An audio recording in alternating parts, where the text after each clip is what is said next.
It is a packed house on a Friday night, and we are here by the grace of the Geek Collective, and probably God, I don't know. He or she will tell us when we take our last breath whether or not they had anything to do with the show. But I believe that we are graced by the angels of our better nature.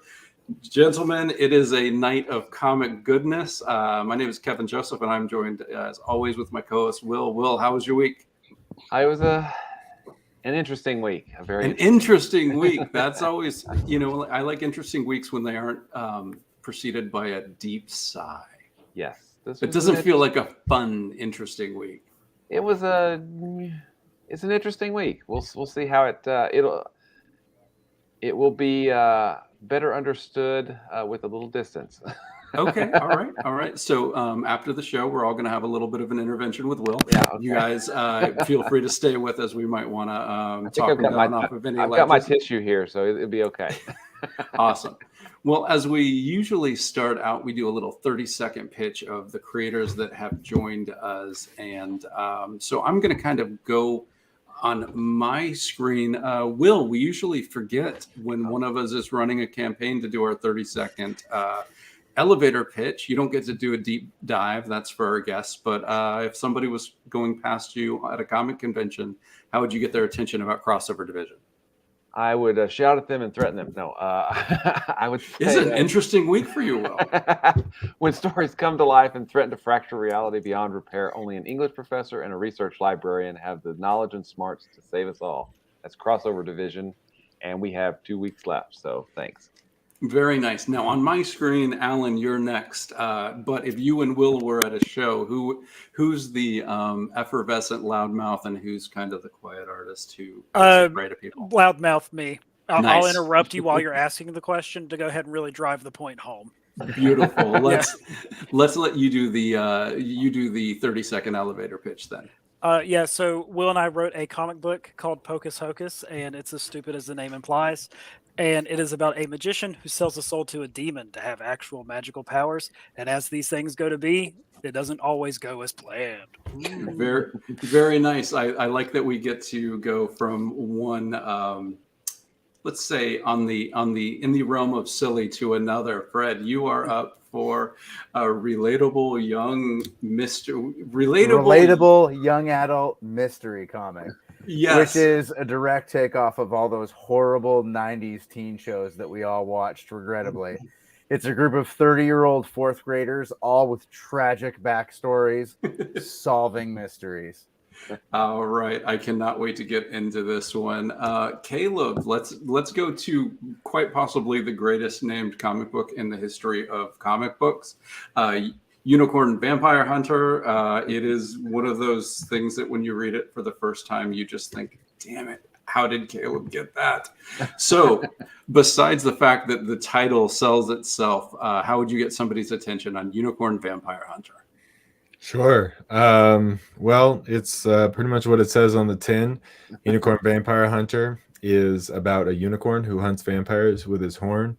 It's also a story about found family and finding purpose in life. It's an all-ages fantasy adventure. A lot of people ask me, if it's R-rated or whatever, because they think it's like a metal, hardcore parody thing, and it's really not. It's a fairy tale. My biggest fans are 8-year-old girls. Okay. There's nothing wrong with that. There's nobody in the world has better spending power than a preteen young lady. I know that as a father of a 13-year-old. So God bless you. You give them something to read, and I'll buy it all the time because it's a lot easier than other things. Ryan, you are next, coming back to talk about Ruination again. Yeah, Ruination is a fantasy series about a group of soldiers who are trying to save the world as a war begins to break out. Sends them on an adventure going through portals to various post-apocalyptic worlds with crazy monsters chasing magic crystals to hopefully stop the villain trying to restart a conflict on their homeworld. Awesome. And David, you're not the last on my screen, but I think Will's already had his part done. So let's get us into Steak and Jessamy. Okay, so this current campaign is for Stake Presents Jessamy 1 through 3, and it's actually the end of the story. So, set in the 18th century, Jessamy's chilling in England when she hears rumors of monsters eating slaves on a plantation in the New World. She makes the journey over to investigate, and once she finds them, we're getting into the third issue, so she's about to handle her business. Very nice, very nice. And we got Shawnee in the chat. Shawnee, how are you? She says, Caleb can't wait for issue 5. That is a beautiful thing. We also have that guy, Charlie Stickney's here for a little Never bit heard of that guy. Nah, a little bit of steak love. And I can tell you that if you like this show and you like Charlie, not next week, but in 2 weeks, we might have the legend in for more than just some comments. That's my little teaser. I don't want to play favorites because actually of everybody I've met, I actually really like everybody here. But I think the idea behind relatable young adult mystery comic is my kind of insane. It is my kind of wacky. And so I'd love to get into that first, Fred. How did this first become? What is the idea behind how this was created, and who came up with it first? It was therapy. Okay. It was therapy for me and my buddy Ricky, who's the co-writer on it. And I think we can all relate to when you have a project that gets greenlit, and then something between when they're like, "Yeah, we're gonna do it," and then when the contract comes, everything implodes. I think we've all been there.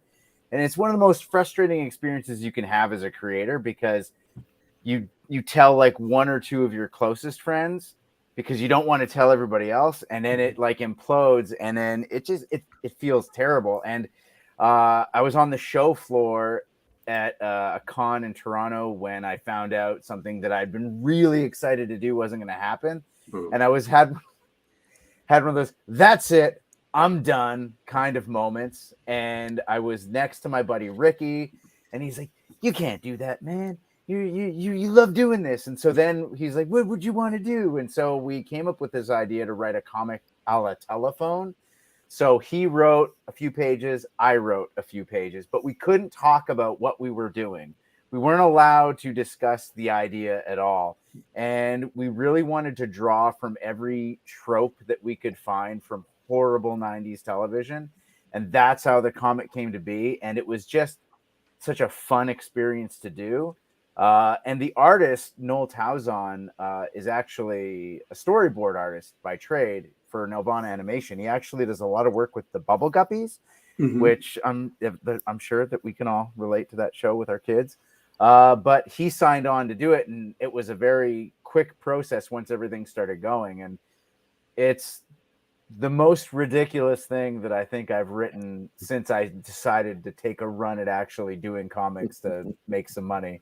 It was very fun. It's ludicrously ridiculous, but yes, in exactly the way that I wanted it to be when I first heard about it. Do you have the page you could share with us, and we'll go through the Kickstarter? Absolutely. All right. So yeah, I noticed personally, I would say a pretty strong homage to Scooby-Doo. And I personally loved that one when I started seeing the love triangle starting to come up. I got to read about the first 20 pages today, and I was just giggling. Can you see my screen? Guys. Is it on here? It is not in here. I don't know what I'm doing. I've never done this before with like a share screen before. That's okay. We edit these down to the second, like no pauses. No one will ever hear this. It's fine. If you can't, I can pull it up on my side. Yeah, if you could bring it up, that'd be fantastic. Not a worry. Not a worry. I'm trying, but I'm very illiterate with all this stuff. But yeah. So on the Kickstarter right now, we've got some. This is the first time I've ever done a Kickstarter before. Normally, everything that I've done has been like something where I've paid for all the printing, gone to a show, et cetera, and then tried to make my money back. But with this one, we've got some really low tiers where you can just buy the PDF. You can buy the print copy of the book. There's also a bunch of educational, inspirational posters that appear throughout the comic that you can also buy. that were drawn by our buddy Malcolm. But my favorite tier in this whole thing is the jorts tier, where you can actually get us to make you your very own pair of jorts. And once you buy the jorts tier, we will message you to make sure that we get the accurate sizing and the style that you would prefer. Because not everyone wants some super short jorts. Some of us want jorts we can wear in the backyard whilst having our dad ventures. And so they could be short, they could be long, they could be Tom Selleck style. It's really up to you. That's my favorite tier. So far, only 2 people have been brave enough to get the jorts tier, but there's still some spots available for that. Please tell me they both picked Tom Selleck style. Oh, we haven't gotten to that point yet. We don't want anybody to feel like, defensive about the style of. See, that's old man jorts right there. That's where the whole jorts tier comes from. He's a nefarious man, or is he? Is it all just a veneer to hide the delicate innards within? So Because did you thrust old man jorts upon Ricky, or did Ricky thrust old man jorts upon you? old man jorts is something that lives within all of us, I like to think, and that was one of the first things that we'd actually decided we were going to do. We knew that we were going to get our friend Leslie to do the cover because we wanted the cover to look like a Sweet Valley High book, because I had an older sister who was very Sweet Valley High obsessed when I was growing up. And I love that. If you go take a look at the Sweet Valley High book covers, they are absolutely incredible in terms of how creepy almost all of them are. And that's what we wanted to do. So that's where, look at that. That's even the logo that we stole from the Sweet Valley High books. So I believe it's an homage. Yeah. I'm going to try to get you out of legal trouble. That is an Yeah, homage to. It's an homage. Yes, yes. It's an homage. But it came from just wanting to do something positive and just do something fun. And I'm really happy with how it turned out, because as I said, writing it in this back and forth telephone kind of method, it created a really nonsensical story, yet the narrative really flows quite nicely, but it's very silly. And I'm very happy with that, because I think that all of us need something very positive and happy and silly right now. It's got some real wet, hot American summer vibes, because they're all supposed to be like 30-year-olds in the 4th grade. Hence why you've got a kid in the 4th grade smoking cigarettes and riding a motorcycle after school, like I that. love your editor's notes as we go past this. Editor's note: remember, kids, whenever you get on a motorcycle with a smoking 10-year-old, be sure to wear a helmet. Like, absolutely, safety is important, man. These things you add in, it's so silly, and I just enjoyed it. I think we need silly. I think that I was talking with one of my friends today about how nobody seems to take comedy seriously. Like, you've got the Emmy Award nominations coming out, and I can't remember the actress's name, Edie. I forget her last name, but she plays Judy Gemstone on The Righteous Gemstones. Got like, she didn't get a Best Actress nod. Are you kidding me? That's one of the greatest characters on television right now. And just for the bathroom scene about like having sex with your brother, that is one of the funniest things I think I've ever seen. And she plays it so straight. And no actor nod, like, it's comedy. It's brilliant. It upsets me quite deeply. No, at least my Murders in the Building got it. So I'm going to have to say Murders is up there, but you're right. Righteous Gemstones is absolutely, it's Danny McBride as auteur, which I never thought I'd say. And it's gorgeous. So if you haven't watched Righteous Gemstones and you can handle the most inappropriate humor, definitely watch it, because it's absolutely incredible. Judy Gemstone, she is a saint. So you've got this book. How is this a one-off group therapy session, or could it go on? We've got about 2 weeks left, and we're like 70%. It's a super low Kickstarter. It's not like I've never done a Kickstarter before, so I wanted to keep the expectation very low, because I can't handle disappointment.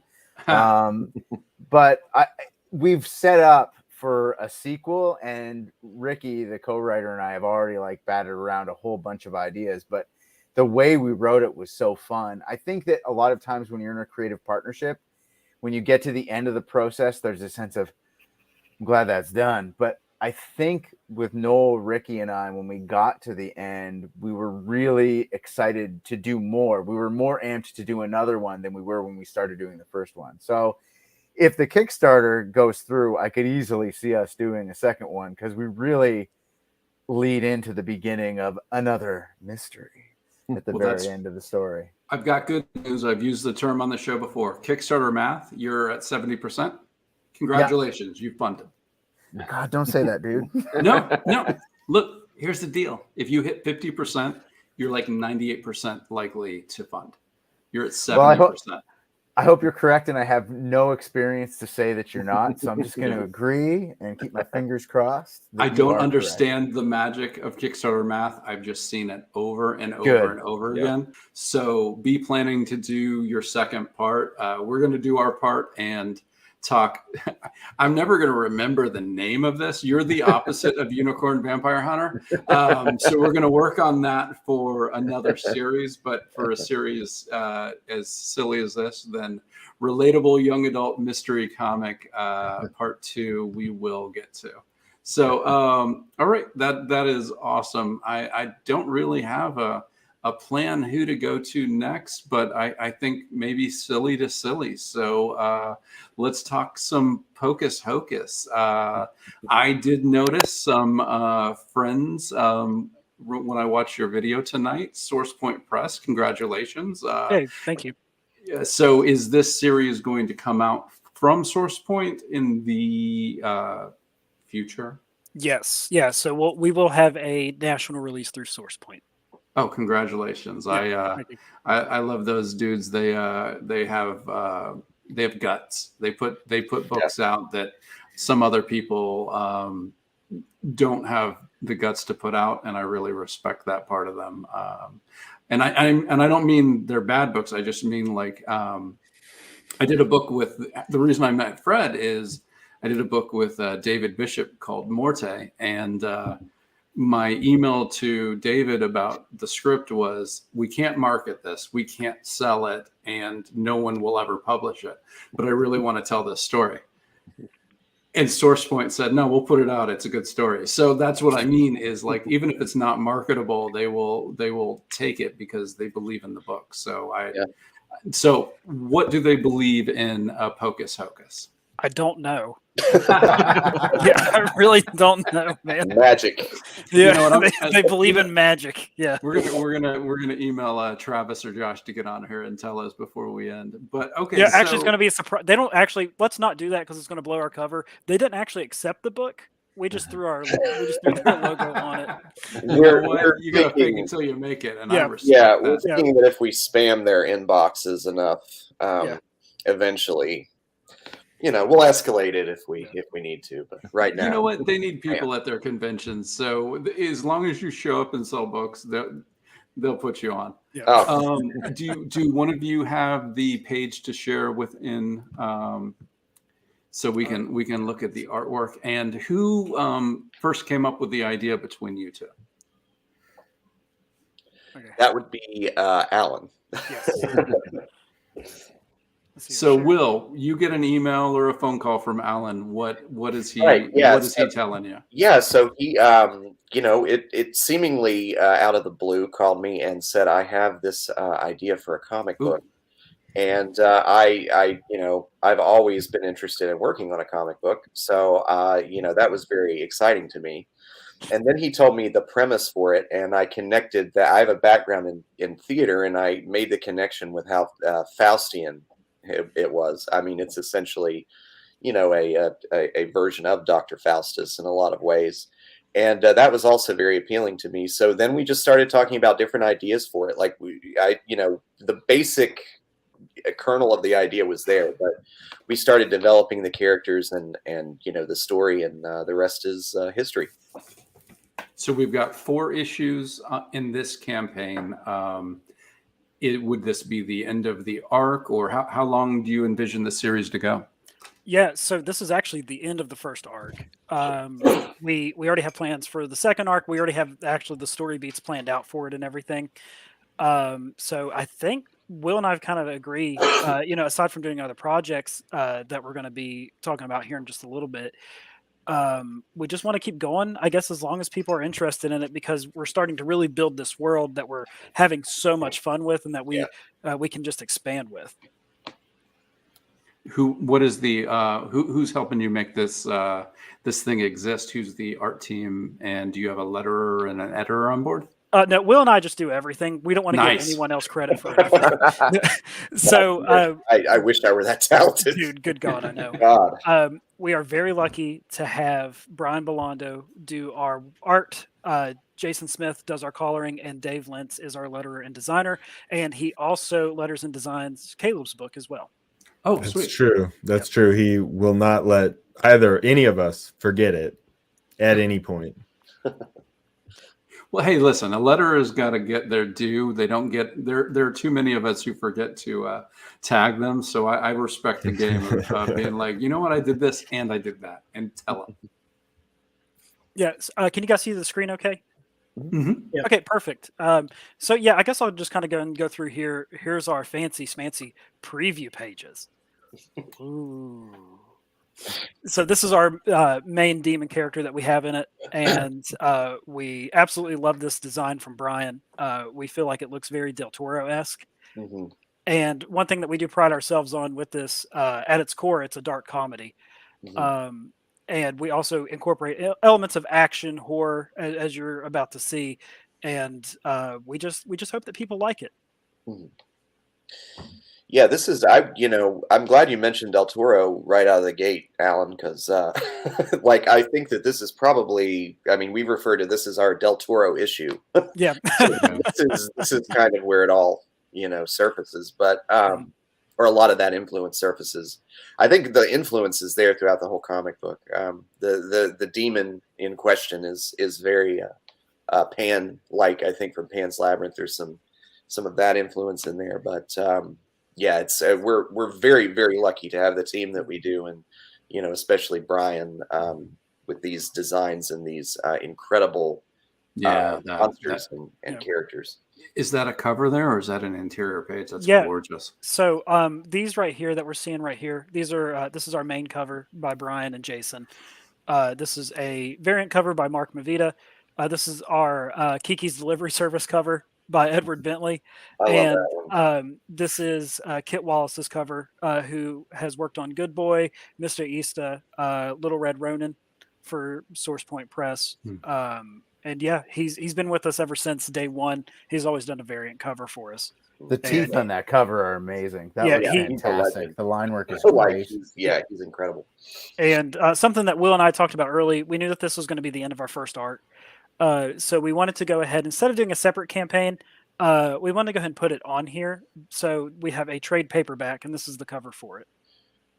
Oh, excellent. Yeah. Oh, so can someone catch up with the floppy issues, or is the trade paperback how they would do it, or is it we decided it was a cheaper option for them to go ahead and just do the trade paperback. Mm-hmm. And instead of making them go through and then add each individual floppy, we do have all the individual floppies available on here in a tier. We just call it the all issues, all covers catch up.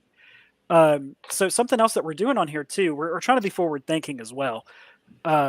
We show 2 other projects that are actually on here that we are selling ash cans for, because our next campaign coming up is for our new book, Grandma Chainsaw. And it's about a serial killer granny.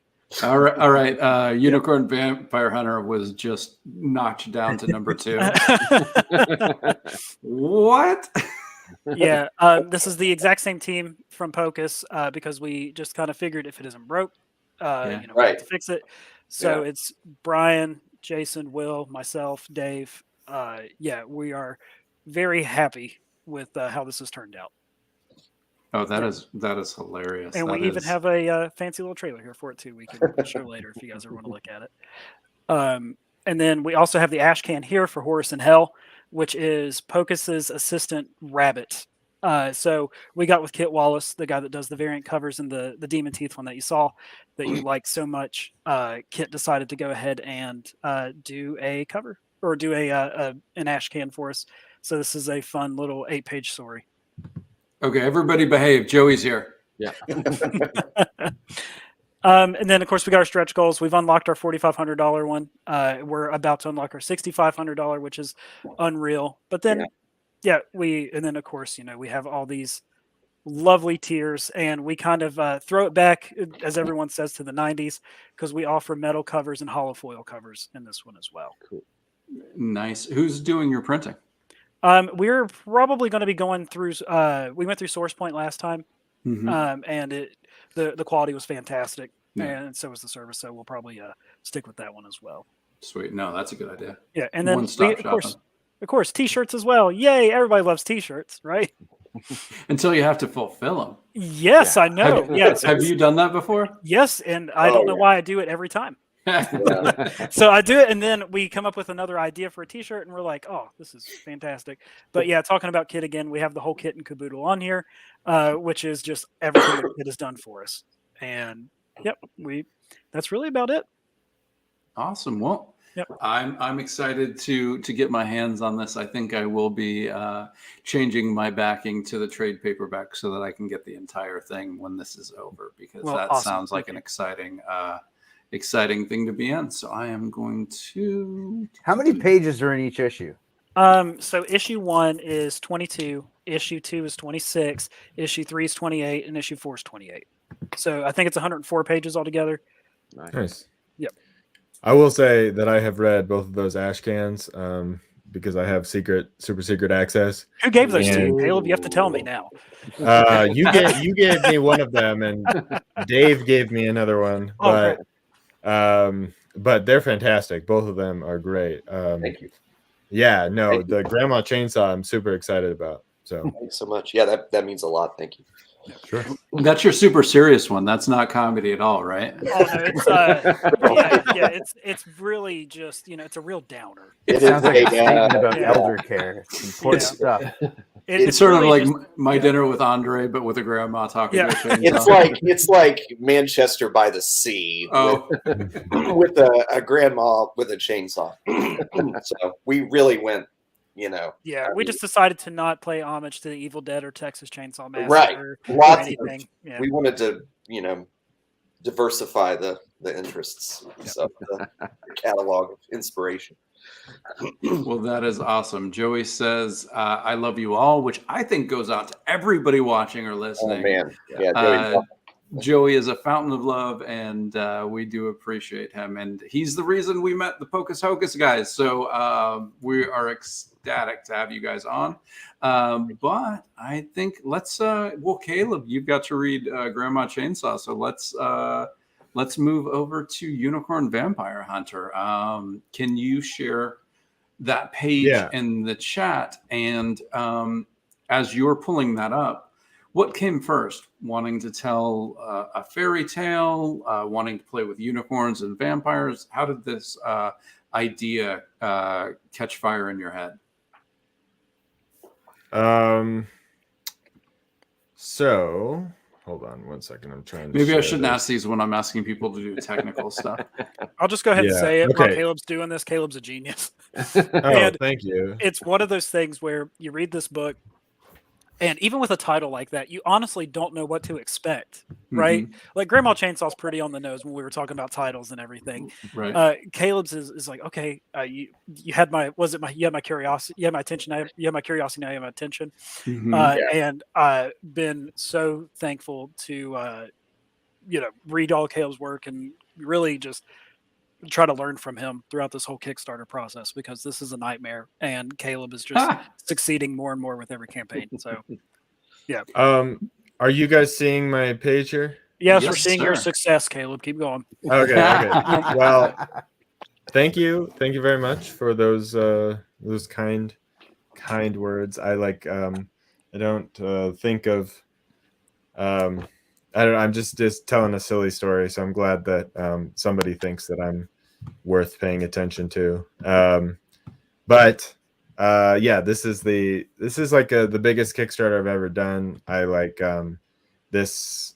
We've been live for 4 days, maybe 3.5 days now, and I've never I think this is the most I've ever raised on a Kickstarter ever over the and we're 3 days in, so 4 days in. So obviously, it's going very well. But this is issue 4 and 5 plus a RPG one shot, and I'll kind of get into that.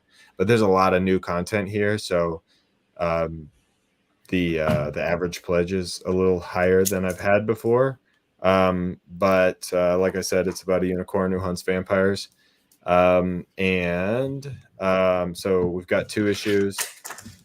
Anyone who wants to check out the book, you can read issue 1 for free. There's a link here to get issue 1, a digital copy for free. I've got some variant covers. David Brame is one of my favorite artists, and he's done a variant cover for every single issue, and he did ones for issue 4 and 5 here. That one on the left is just beautiful. Oh yeah, it's awesome. Thank you. He does really good work. And then Matthew Warlick did these 2 variant covers, which I just love. On the left there, that's the king. Without going into spoiler territories, he's a king and he's a vampire. And then on the right is the main character of the book, and that's a spoiler, but is what it is. He's a man and he's a unicorn. We've got this sticker. So I've done a die cut sticker with every campaign, and they're all designed by my buddy Jonathan Fisher. And honestly, he and I put so much work into these stickers. Like every sticker that we do is like the end product of like 3 weeks of us workshopping it back and forth. I probably take these like too seriously, but I always want every sticker to be something that like someone might put on their water bottle, and even if they don't know like what my book is. And so I just thought, this was Jonathan's idea. I can't even take credit. We couldn't come up with an idea, and then finally he came up with this idea, and I was like, that's it. Now I'll pay you money, and I own the rights to this, and I'll take all the credit. Hey, you know what? That we writers take a lot of credit for a lot of things that artists do for us. That's okay. I think it's all right. I have a question from Blake. Can we get Vampire Detective in Space 2 if we missed it? Oh yeah, of course. There's add-ons for that. So my other series is called Vampire Detective in Space, which is unrelated to this series. It's a sci-fi detective story about a vampire who solves mysteries in space, and you can get those issues on this Kickstarter if you missed them last time. The crossover between your 2 properties would leave half of your readers very angry with you. Yeah, right. So we've got some trading cards. I always do trading cards. There's a print. This is a map of the Magical Marsh, which is where a lot of the story takes place. And then this is the thing I'm honestly the most excited about. This is a Dungeons and Dragons compatible one-shot adventure that is essentially another issue's worth of story that takes place within the pages of issue number 5. And it is about a team of woodland creatures. Well, I call them the marsh people. The magical marsh is home to many different peaceful creatures that live in harmony in sort of a commune, led by a marsh nymph named Isadora. And they are going looking for someone who is missing. And along the way, they encounter you couldn't possibly guess what they encounter. Based on not a this vampire, is it? Is it a vampire? Werewolf was my first guess. Yes, werewolf. They encounter a werewolf. Okay, great. So that's it. That can be played as a Dungeons and Dragons game, but it's also written in a way where you can just read it as an additional side chapter of the story. See, I was going to guess G. Gordon Liddy. Right. And in this D&D one-shot adventure, we actually have rules for hogs as a playable race in Dungeons and Dragons. So that's super fun. So did you create that race and use D&D as a template, or is that something I've never played D&D, so I don't know? Yeah. so there's hedgehogs in the world of Unicorn Vampire Hunter. There's a lot of silly things. There's magical puppies that never grow old. There are, hedgehogs that are, just like another one of the magical races. And so I was like, people love the hedgehogs. We'll make them a race in D&D. And so we just made up rules for how to create a hedgehog character in D&D. Yeah. Then we also have this this collector's box. So this one that you're seeing on the screen is not mine. This is the Beastlands box that Curtis Clow did. But the secret to my success is that I copy everything Curtis Clow does. And so if you're wondering, how did you, have this moderate amount of success, then I would say, well, I copied Curtis, and that's true. So I am once again copying Curtis by doing this collector's box, and I'm using his, the image of his collector's box. So you can see what it will look like when it's done. It's just like a fancy box that's magnetically sealing. And it is going to have a painting by Jeremy Treese. This is a work in progress. It's not done yet, but this. Oh, wow. That's amazing. And this original painting was available as an add-on, but it got snatched up within the first 10 minutes. So you're too late if you're watching this now. But you can get the collector's box, which is going to have this painting on it, and that can hold all your issues of Unicorn Vampire Hunter. So now, I don't think Curtis is going to sue you, so you can say you borrowed or you stole it. But I want to reiterate that the Sweet Valley High is an homage. It is an homage. Am I actually going to get in trouble for that? You don't think I'm going to get in trouble for that, do you? I don't think our viewership is quite high enough yet for you to worry too much, but I'm hoping in the future it is. So there was a time where there was no internet, guys. So one of the great things is that I'm very close friends with Curtis. I do this thing where I kind of buddy up to a bunch of other, as we all do. We all absolutely hang out with everybody, and you just kind of become friends to the point where most of my friends are just people who make comics, and Curtis and I chat all the time, and so I tell him all the time that I'm just stealing all his ideas, and he's like, no man, I want you to, that's great. But my goal is to eventually get to the point where he's stealing my ideas, so we'll get there maybe at some point. But yeah, like I said before, Vampire Detective in Space, that's my other series, and that's available on this campaign if you want to pick it up. And I've missed that one personally, but I will put out a Small Favor is one of the my favorite sci-fi Kickstarters that I backed. We actually met at a convention down here, and I was kind of like walking around. You showed me the book, and I was like, I think I've read this. I think I liked it. I'm like, no, I did. So I do recommend that if you've got an extra, probably $15 to $20, adding a Small Favor to your rewards, because I do love that. If you have it, which I heard it sounds like maybe not. Well, okay, so Vampire Detective in Space is basically the spiritual successor to A Small Favor. A Small Favor was my first comic that I ever did. And even though some people really loved it, I think the numbers would paint a different tale.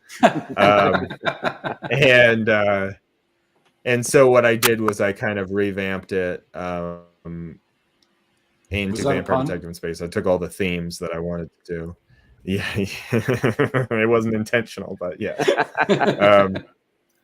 And so all the themes are in there, and everything that's important to me about storytelling is just the characters and the relationships between the characters, and that's still there. If you want a small favor, if you want to read my first comic book, contact me, through social media or through Kickstarter or whatever, and just ask me for it, and I will email you a free copy. I am happy to give it away.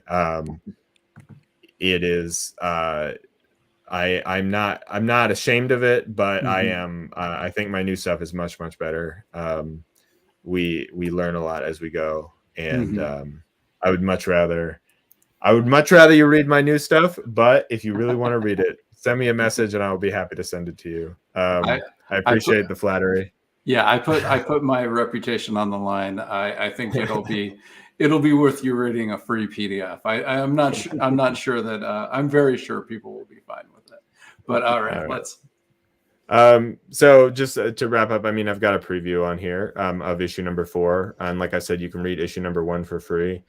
Issue number 4 is definitely the darkest issue. This is an all ages comic, but it is like we get into some serious stuff about fathers and sons and disappointment and love and longing and family and rejection. Kind of how I really like. I was gonna say kind of how I looked at it. It was really cool to see the progression through each issue.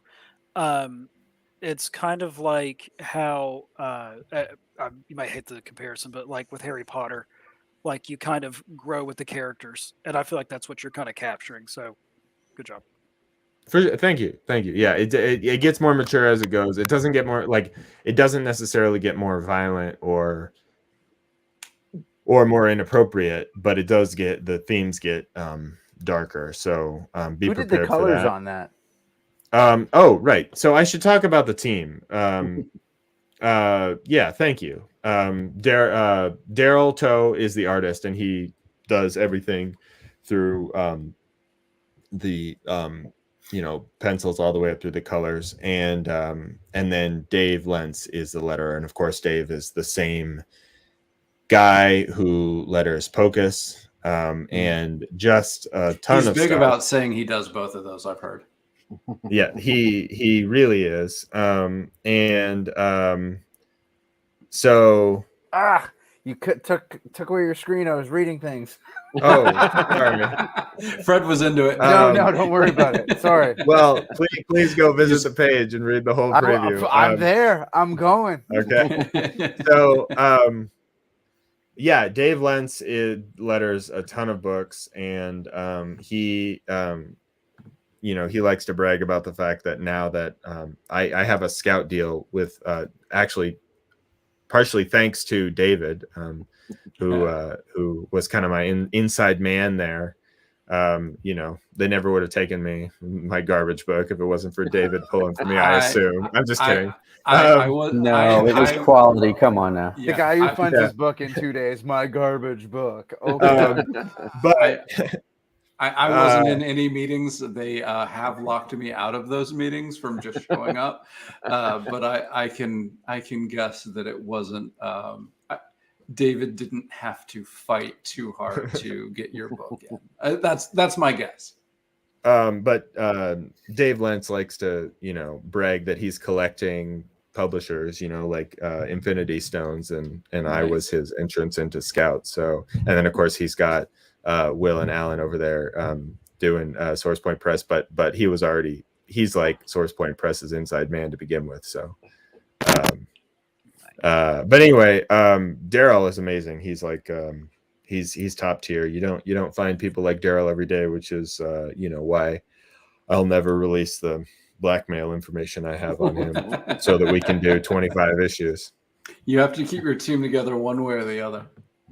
That's right. I've talked enough about my comic. I want to hear about some other people's comics. Well, Joey Galvez says we don't talk about Dave, which means it's time to talk about Dave. Let's get into Steak Jessamy.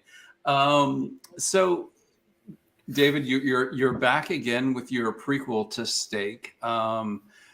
In case people are new to the world of Steak, what is that first? And what is Jessamy this series to your Steak series? So Steak is the modern day tale. It's about a teenage girl who sees her friend get his heart ripped out by vampires on TV. And then basically she ends up devoting her life to the Vampire Bounty Hunting Union, where they team a human and a vampire, and their job is to register the now public vampires. So she also does it because she's a teenage girl, basically live on social media, and that tends to get her in trouble. We've actually got 6 issues and a trade out of that. That all came out through Scout, through the direct market. And the spinoff starring her vampire partner, Jessamy, has its 3rd Kickstarter going right now. Mm-hmm.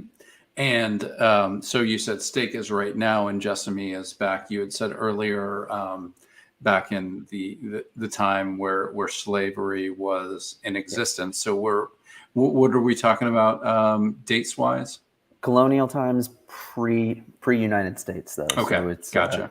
mid 1700s. Okay. And the artwork on all of your books are amazing. But you had an artist, but how did it become your artist on this project? And I'm blanking on her name, and I don't want to say it wrong, so I'm going to let you go.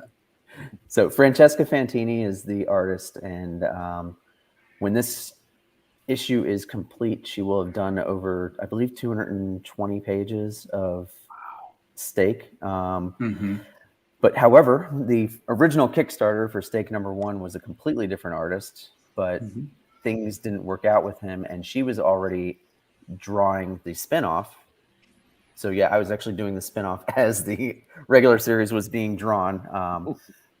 But I was talking to her about replacing that artist, and she said, I'll do it. And so she became the Stake artist. And if you've seen the interior pages, I mean, she has a distinct look. It defines Beautiful. the whole series. So Yeah. I'm very happy to have her on board. She's Italian, but she's actually now moved to live about an hour away from me. That's not bad. I mean, that's pretty helpful. Blake wrote, Stake makes live streaming seem so much more interesting, like Only Murders in the Building glamorizes podcasting. Yeah, absolutely. I think he just took a dig on us and said we're actually boring. I'm gonna take it that God damn it, you're right.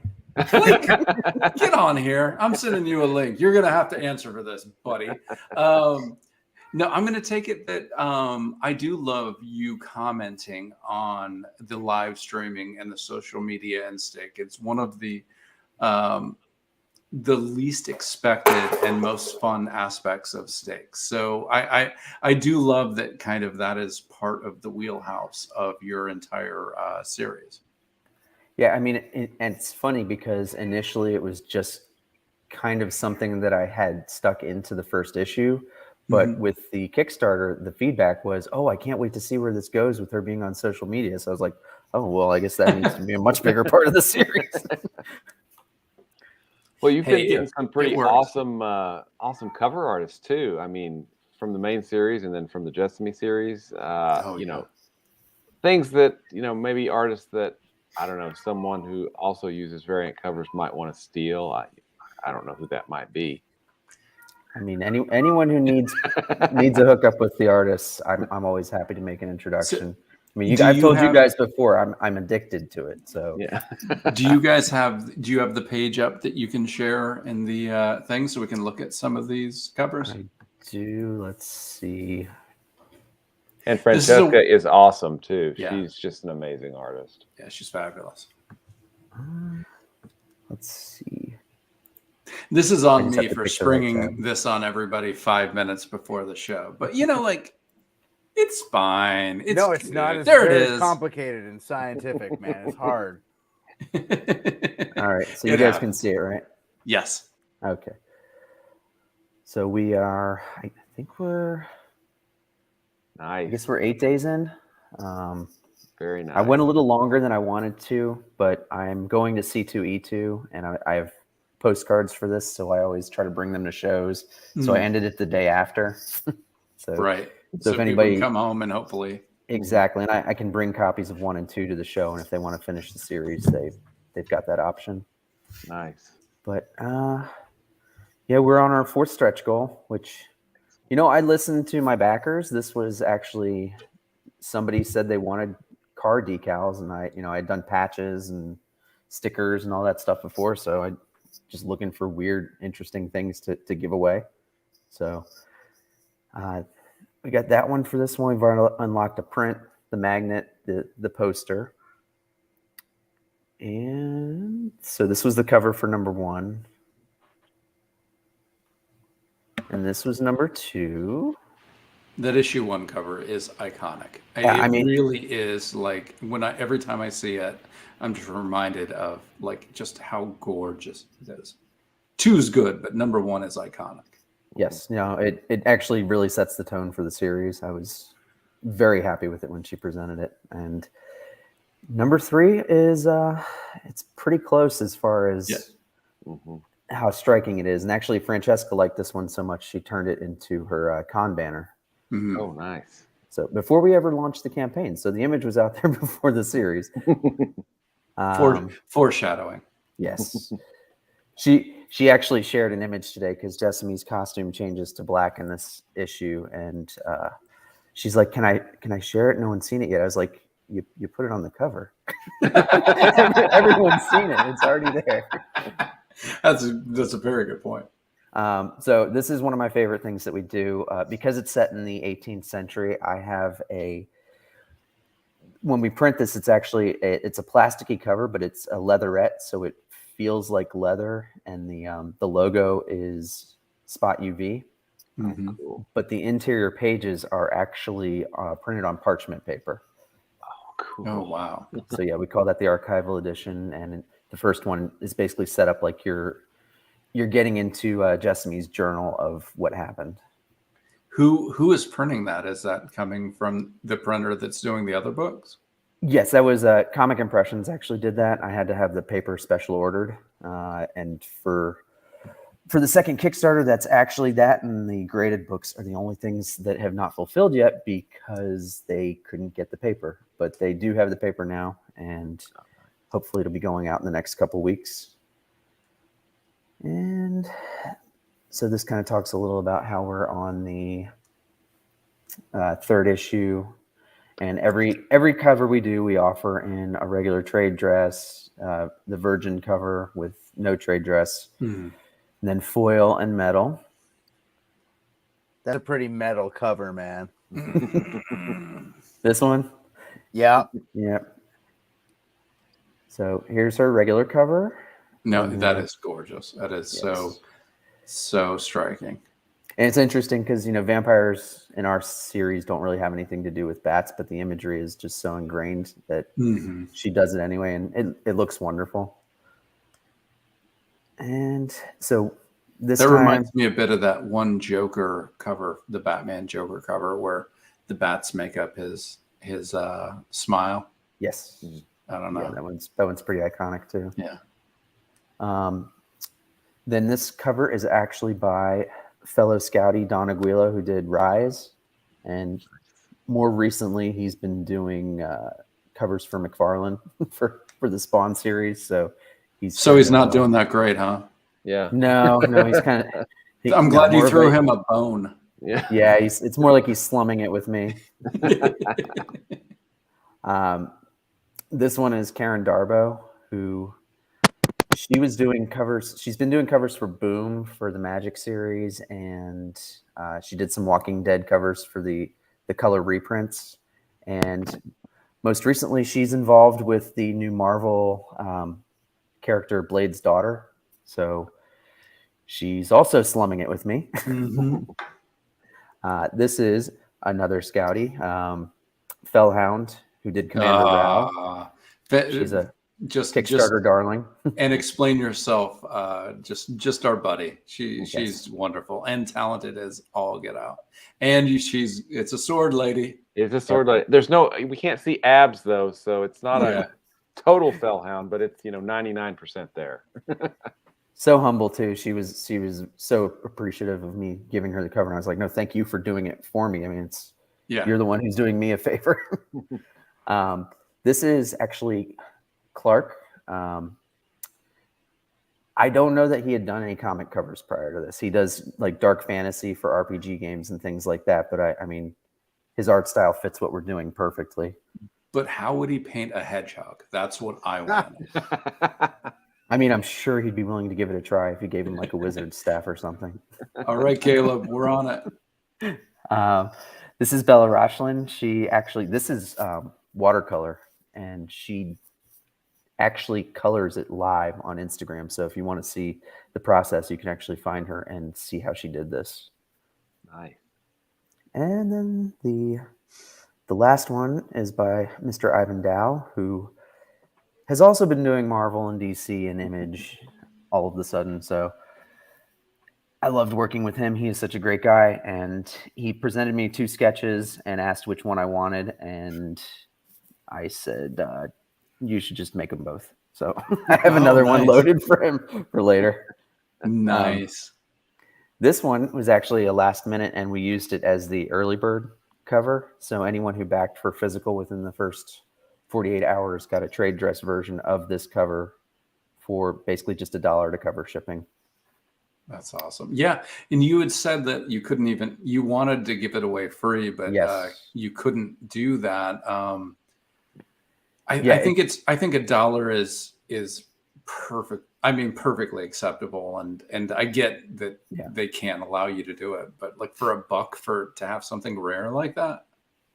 Yep. Yeah, no, and he did a fantastic job. He's a Brazilian artist. I think he has a cover for the upcoming Scout book Meta as well. And then this one, instead of offering issues 1 and 2 in the original covers, because I don't have an infinite supply of those at this point, we did a catch-up tier with a connecting cover set from Aranga. Deva Surendra, if you're playing along at home, that's a fun name to say. You can also just call him Aranga D. And if you do back this, keep an eye out for our updates for this particular tier. He is actually giving away 2 sketches he did of Jessamy, but you have to have backed for that tier, and I'll give instructions on how to enter that. So if somebody was just a collector who had the originals and wanted this, would they be able to do this? Not necessarily to get the sketch, but could they add these on? Absolutely. Yep. Okay. They can add on. They can do that tier and add on the main cover for $5 either way. Okay. We always offer getting drawn into the book, and you can see Francesca, how she drew these folks.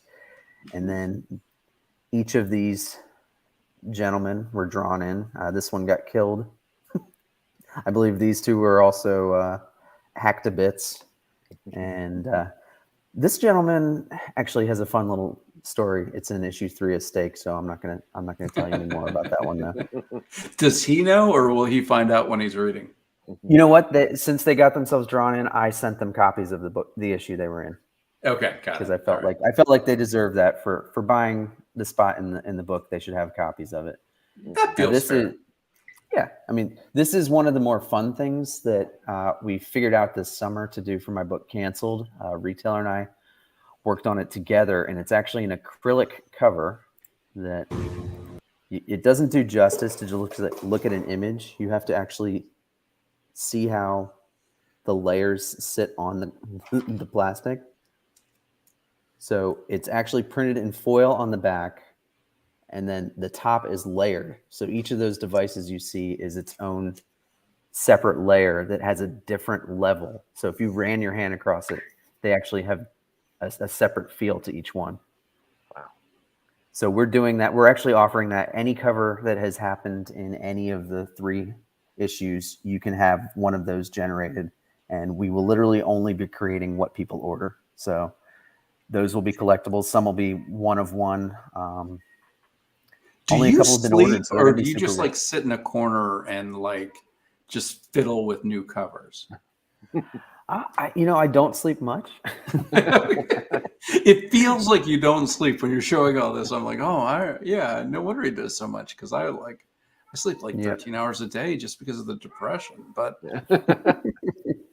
Well, I believe you guys, most of you know Joel Rodriguez. He actually did the graphics for this page. So we kind of went with the theme of being set in the 18th century and did a bill of fare to list out the tiers. And here's the creators. Nobody cares about that guy. No, that guy. Here's our fantastic artist, Francesca. The aforementioned Joel Rodriguez. And I believe many people know Nicole DeAndrea. She was the editor for this issue. I'm going to say this. It came up last week. When I see a book is edited by Nicole, it's like a Michelin 5-star. It just means it's going to be a good book. She has such a track record of being on amazing books that it's starting to not feel like coincidence. She is so talented. Yes, she's good to work with.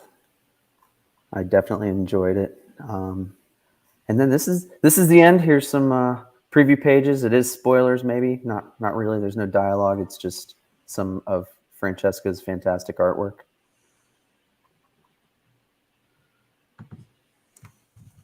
And if you go on to the page, there are 10-page previews of the first 2 issues as well. Nice. And I'm going to guess that they can add on any stake books, Kickstarter, Scout, etc.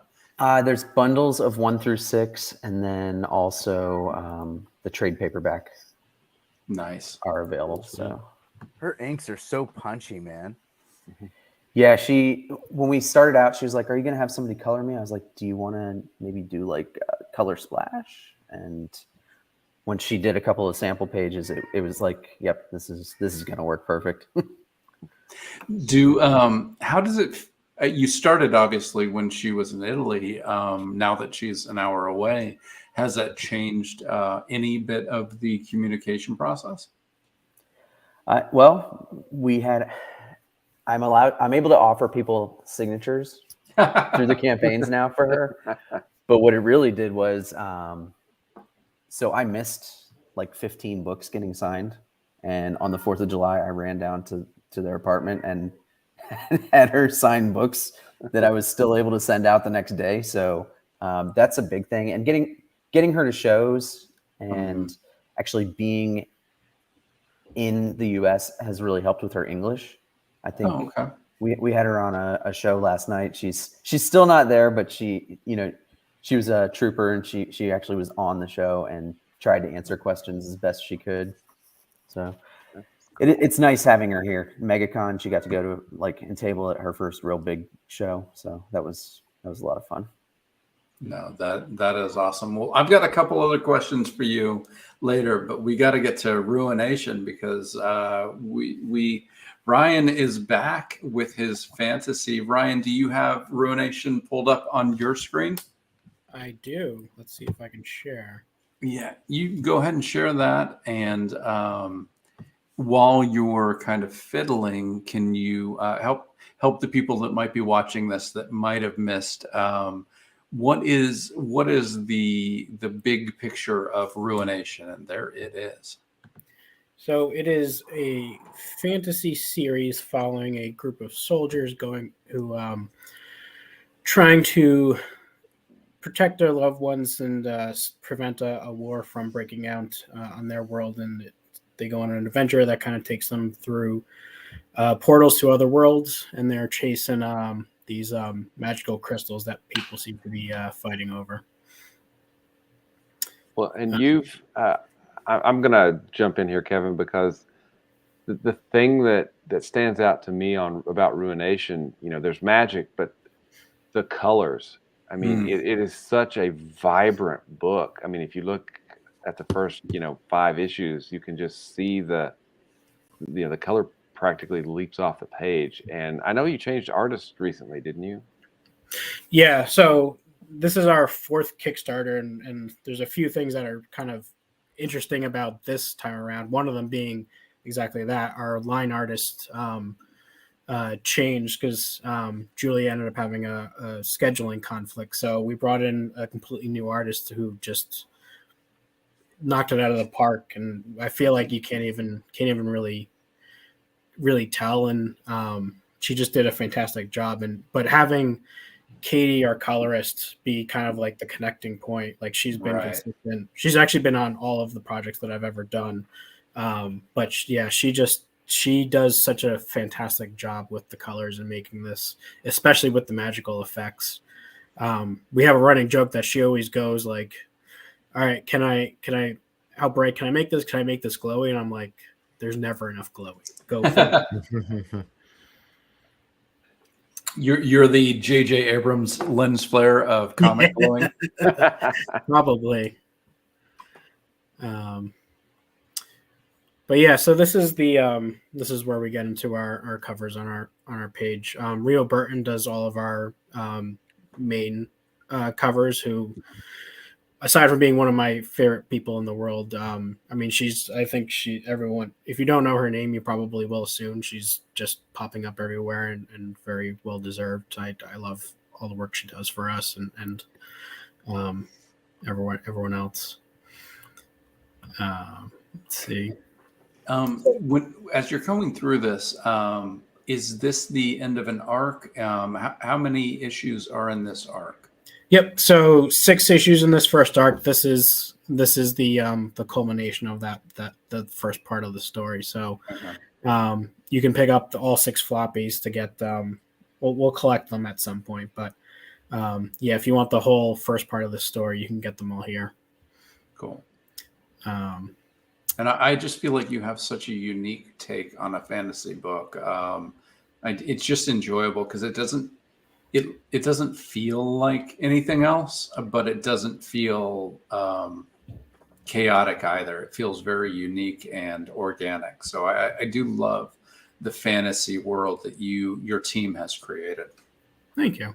Yeah, and this is for issues 5 and 6, right? Because I was flipping back through my Kickstarters, like, crap, I missed number 5. Where the heck? But I didn't, so it's cool. yeah. This is the last 2 issues of the arc. Gotcha. But it's beautiful because then they're only paying shipping once for two books. Yeah, and I ended up having enough international backers that I just started asking people, like, would you rather me do 2 to 3 issues at a time instead of 1 issue at a time? And people seem to be into that idea. Mm-hmm. They have to wait a little bit longer, but it just works better for some people. I do that sometimes, but it's not because of planning. It's literally because I couldn't get to a Kickstarter and Ludo drew 2 issues. I'm like, all right, I guess this is going to be 2 issues this time. So is this a splash page we're looking at right now? Or is it cover? This is one of our variants, yeah. It's so pretty. It's such a great palette, man. Yeah, and so this is Anne Molina, who did like a series of these kind of like reflective covers. She does the Horizon Zero Dawn comic series.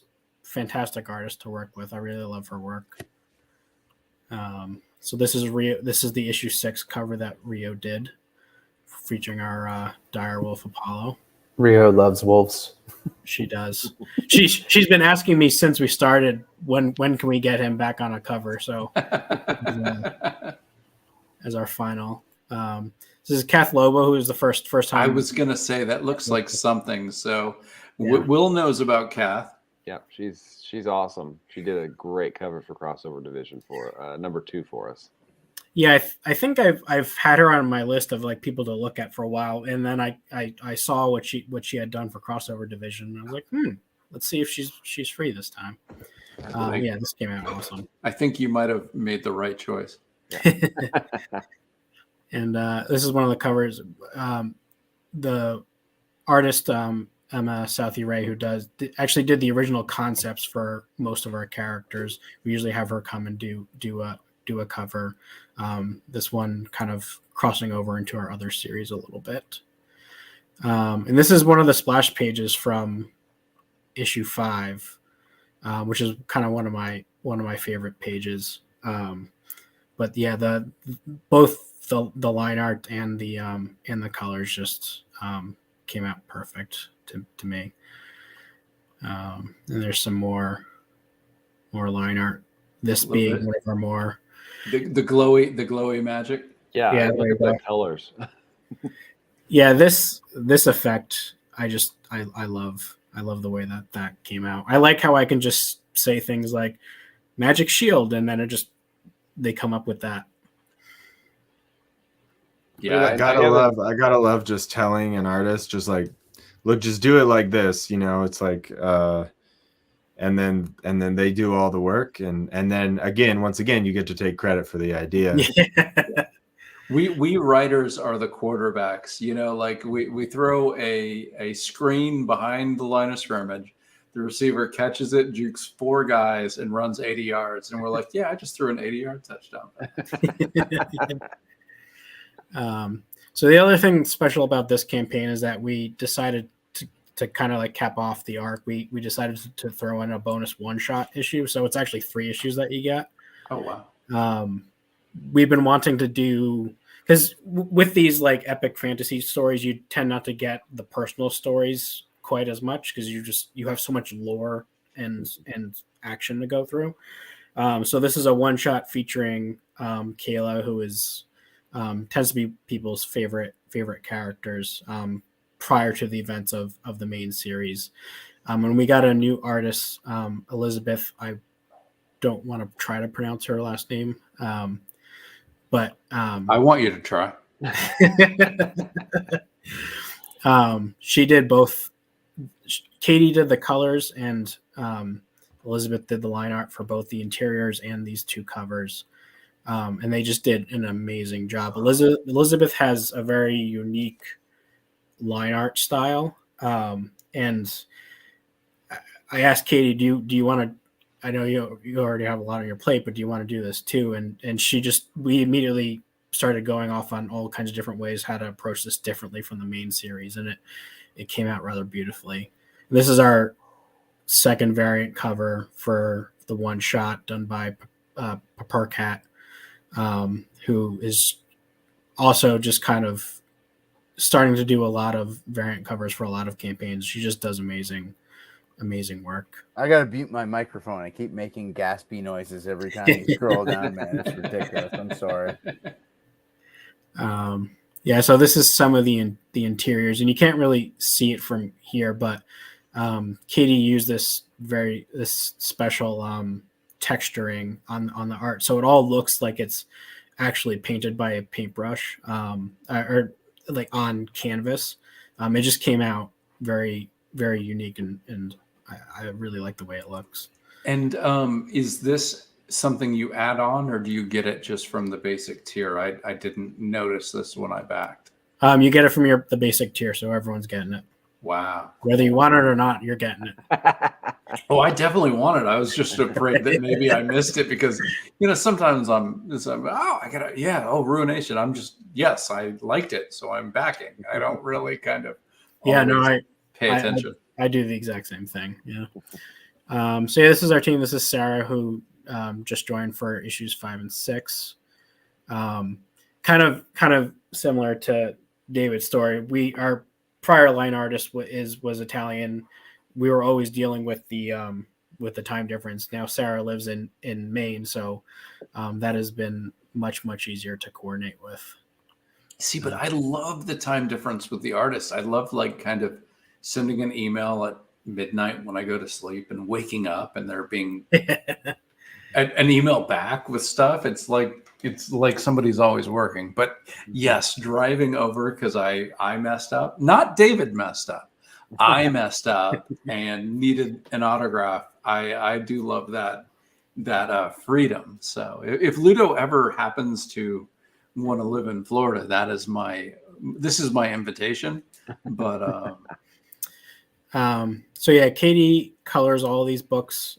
She also, I started having her art direct all of our covers, just because she's always has awesome feedback on composition and thoughts for themes and things like that. So she's been kind of taking on a bigger role with the series. And then Matthias has been the letterer that I've worked with on everything, and he does all the graphic design and logos.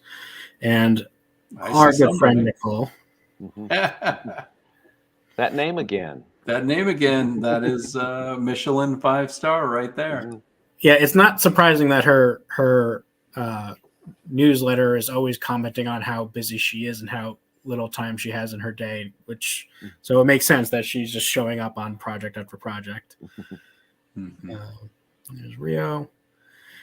And then we also do, if people can add on the first book that I had done, which is a short story collection that's kind of in the same universe as Ruination, Curiosities from Another World. So it's a sci-fi short story collection. And then one of the things that people had liked from our past campaigns was the stickers that we had done. So we got the request for some cute stickers this time around. So we got our direwolf, we got some meme-based stickers, and there's our baby Drake, and some new characters coming. But So I want to make sure you see this. Blake said this is one of the absolute best fantasy comics being released, and I will die happy on this hill. So I love Like, those when you stickers. when you get praise like this, you gotta hear it. yeah. Well, and Kevin's right. The series doesn't feel like, you know, a standard fantasy. It feels different. I mean, it's got a different texture to it. And I think part of that's from, you know, the covers, but but also the universe just feels different. I mean, it's a really good book. It's very easy to get your mind wrapped around very quickly, but it doesn't feel like, you know, I'm a big, huge Tolkien fan. I love Tolkien, and when I think of fantasy, I think of, well, what would the elves do for me? What would the trolls do for me? It doesn't feel like you come from that. It comes from like just. So how do you come up with the magic in your series? I mean, the part of the idea with the magic specifically, like what powers people get, is they're all tied to thematically to the character's story. So they mention at some point in the book that the crystals are all powered by the essentially ghosts, by the dead. The crystals kind of absorb people as they die, and the ghosts kind of want to give you what you need in life. So everything is somehow tied to that character story arc, which helps me quite a bit, because then I can kind of craft their personal story around that. But I appreciate your point about the lore, you know, kind of being able to wrap your mind around it, because to me that was always the hardest thing with a lot of fantasy stories, when you just gonna go in and then it's like you get presented with like Bible length lore of like, here's the names of every character who's ever existed, and it's just very difficult to parse. So I try really hard to, some people don't like this way of writing, but I try really hard to just present the information that you need when you need it, and sometimes not in the right order. So you kind of get left hanging sometimes, but I just find that much more digestible and more interesting as you kind of just let the puzzle pieces fall in the right places over the course of the story. Yeah, With I magic, personally, sorry.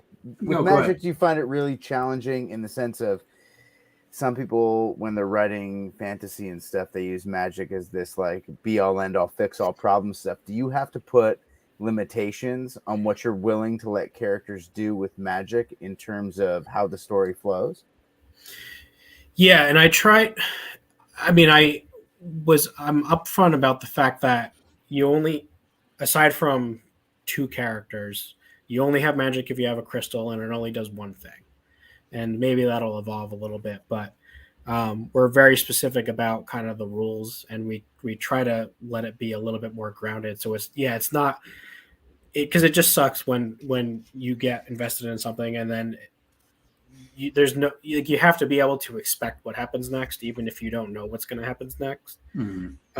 Like it can't be, if everything is always out of left field, then it just you feel cheated a little bit. So yeah, I always feel like you have to kind of, it's much more effective if you can ground it in a way that is not totally predictable, but is at least not totally surprising, I guess is the way I put it.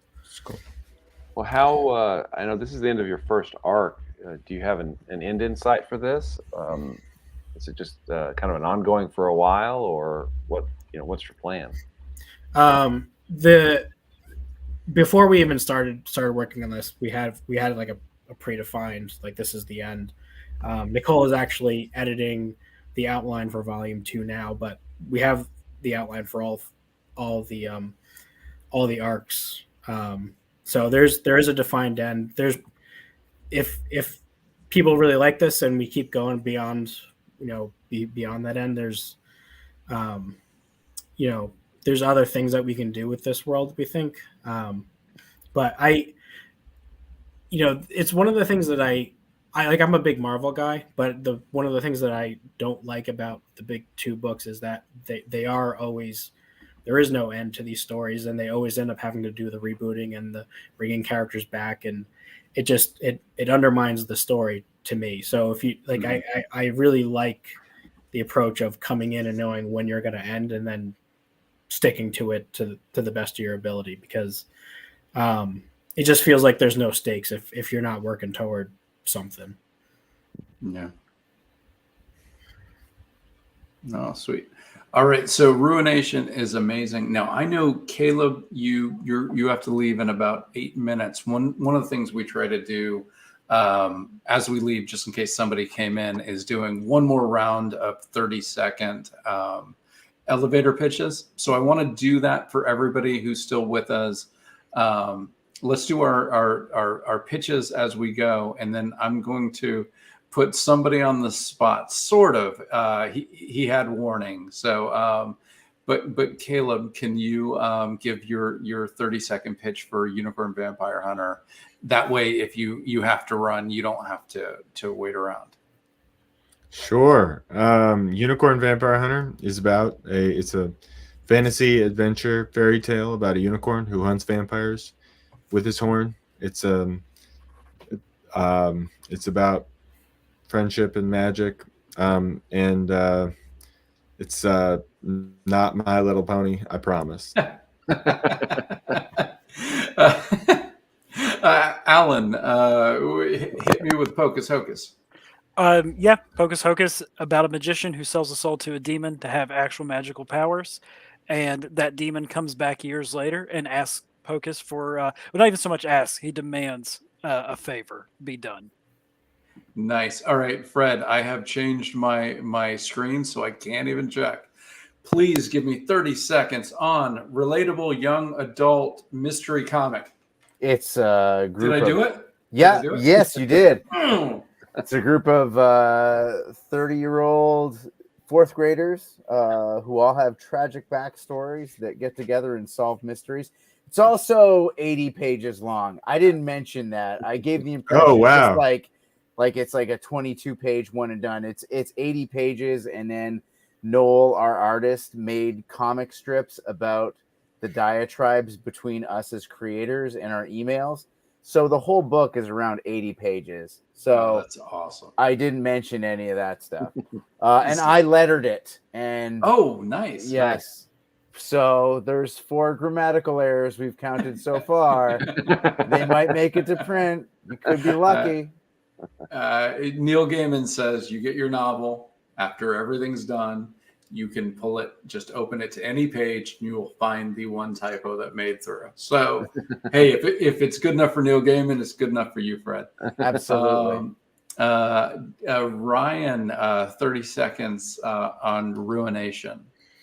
Fantasy adventure series about soldiers trying to prevent the end of the world and collect some cool magical artifacts. And David, if somebody was going past your booth at a con, Jessamy. I would throw something at them and say, "Do you like vampires?" And then when they said no, I would say, "Okay." But and you just quit and you just pack up and you leave. I've actually had that happen back when I was first pitching it. Do you like vampires? No. Oh. Well, that's all I got. I didn't expect that answer. Who doesn't like vampires?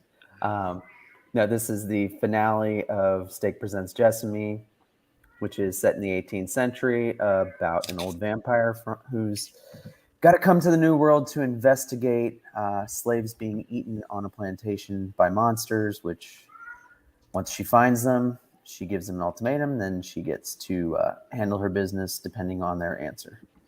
Awesome. And Will, you are running a campaign for Crossover Division. You don't do a deep dive because we don't want to look like jerks. But what is Crossover Division if you are at a show?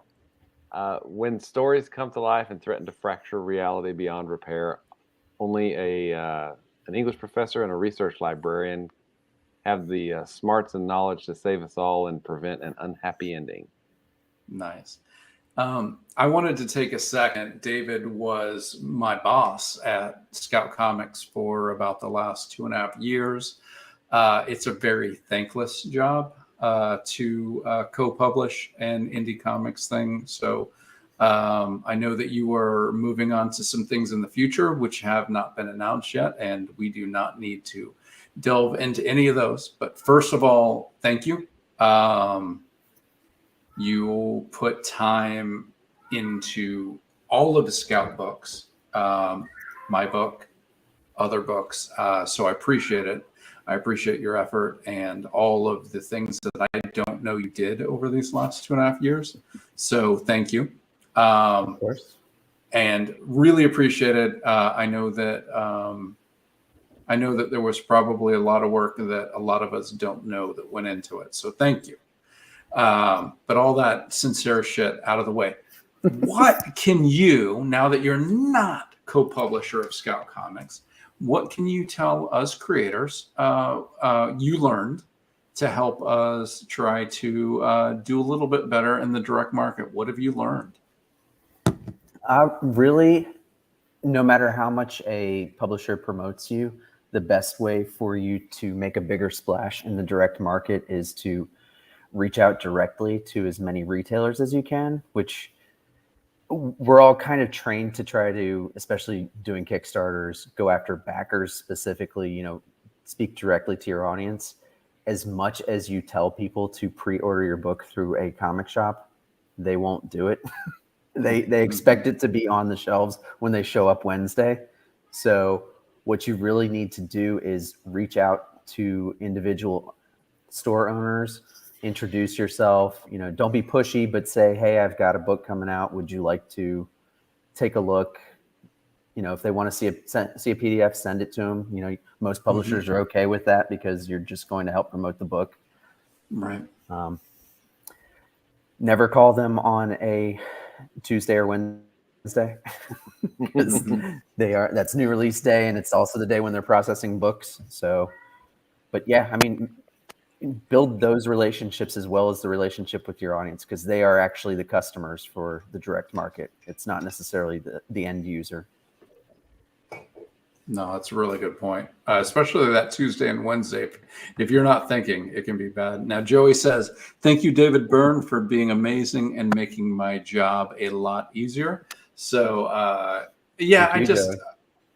does anybody have a question you'd like to ask David while he's here? I did warn him this was going to happen, so you don't have to feel shy about any questions. I actually had an incident with Scout where we had a listen, these are fighting words. No.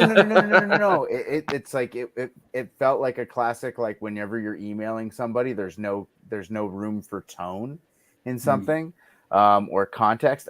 I had a book and we were dealing with a publisher, which I'm not even going to mention. And we had Source Point, isn't. Listen, you just got to talk to Will and Alan. They're going to fix this for you. We'll make it right. Don't worry. We were in the process of negotiating with a specific imprint, and it got to the point where I really had the impression that we were being led along. And I think it was Brendan we were talking to at Scout, and we were told, like, he mentioned, he said he was interested in our book, and then I mentioned we were already talking to somebody else, and as soon as I said that, gone. But I was trying to make a point that we were getting led along, and I knew we were getting led along, and I didn't want to. Do you understand what I'm saying? Like, I wanted to jump ship, and it became a very much a no, we're out, we're gone. And how do you approach that without making it seem like you're a shady, shifty dude and a piece of garbage? Because I'm not a shady dude.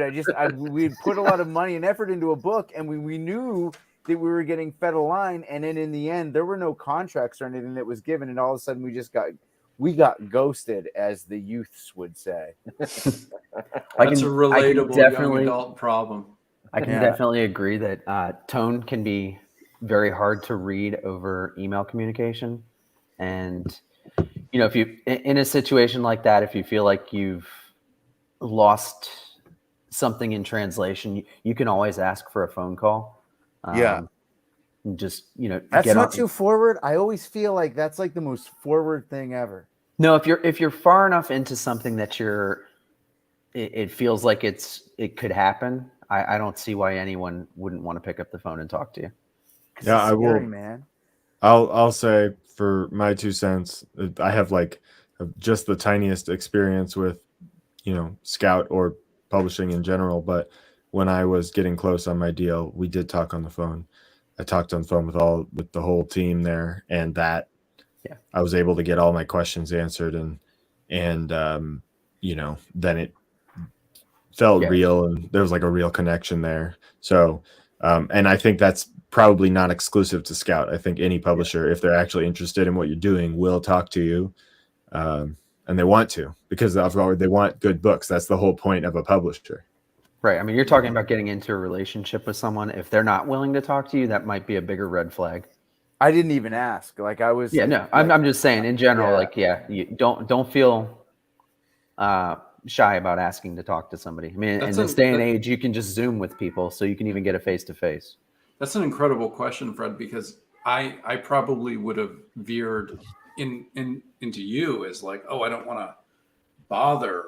Yeah. I don't want to make the person who I want to like me angry. So that's a great question. I see where I hear Caleb and David saying this, and that their advice seems really smart, but I also think that I might have veered toward yours, like, oh, I make terrible impressions on people. Like I don't even know what it is. You did tonight. I didn't want to say anything, but it came up first organically. and it was a very much a like I messaged and then no. If that's the case, then we don't really want to talk. And it's like and it was like you're watching something fall apart. It's like those videos where you see someone drop a birthday cake, and it's like they're coming to the table. That's what it felt like. Yeah. Well, David, I've got a quick question for you, and you don't have to speak specifically about Scout, but I know that alternative distribution models were, kind of something that, that the comics industry has talked about a lot. Not just getting comic shops, but getting into bookstores, getting into everything else. Is that? Do you feel like publishers are going to start? Or, have they been pushing that, or are they going to be pushing that more in the future? I think the landscape is really evolving all the way around. So you're seeing a lot of publishers are going to crowdfunding. Convention sales are not a huge part for a lot of people.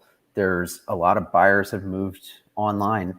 So web stores, sites like Whatnot, you've got, Scout's on Kickstarter, Dynamite's on Kickstarter, Boom is on Kickstarter. So they're looking for ways to not just get the books in people's hands, but it's sales. That's what keeps the lights on. So yeah, I think there will be we don't even know what all of the avenues are going to be yet. It's going to continue to evolve. So if you come up with something, you should run with it. Gotcha.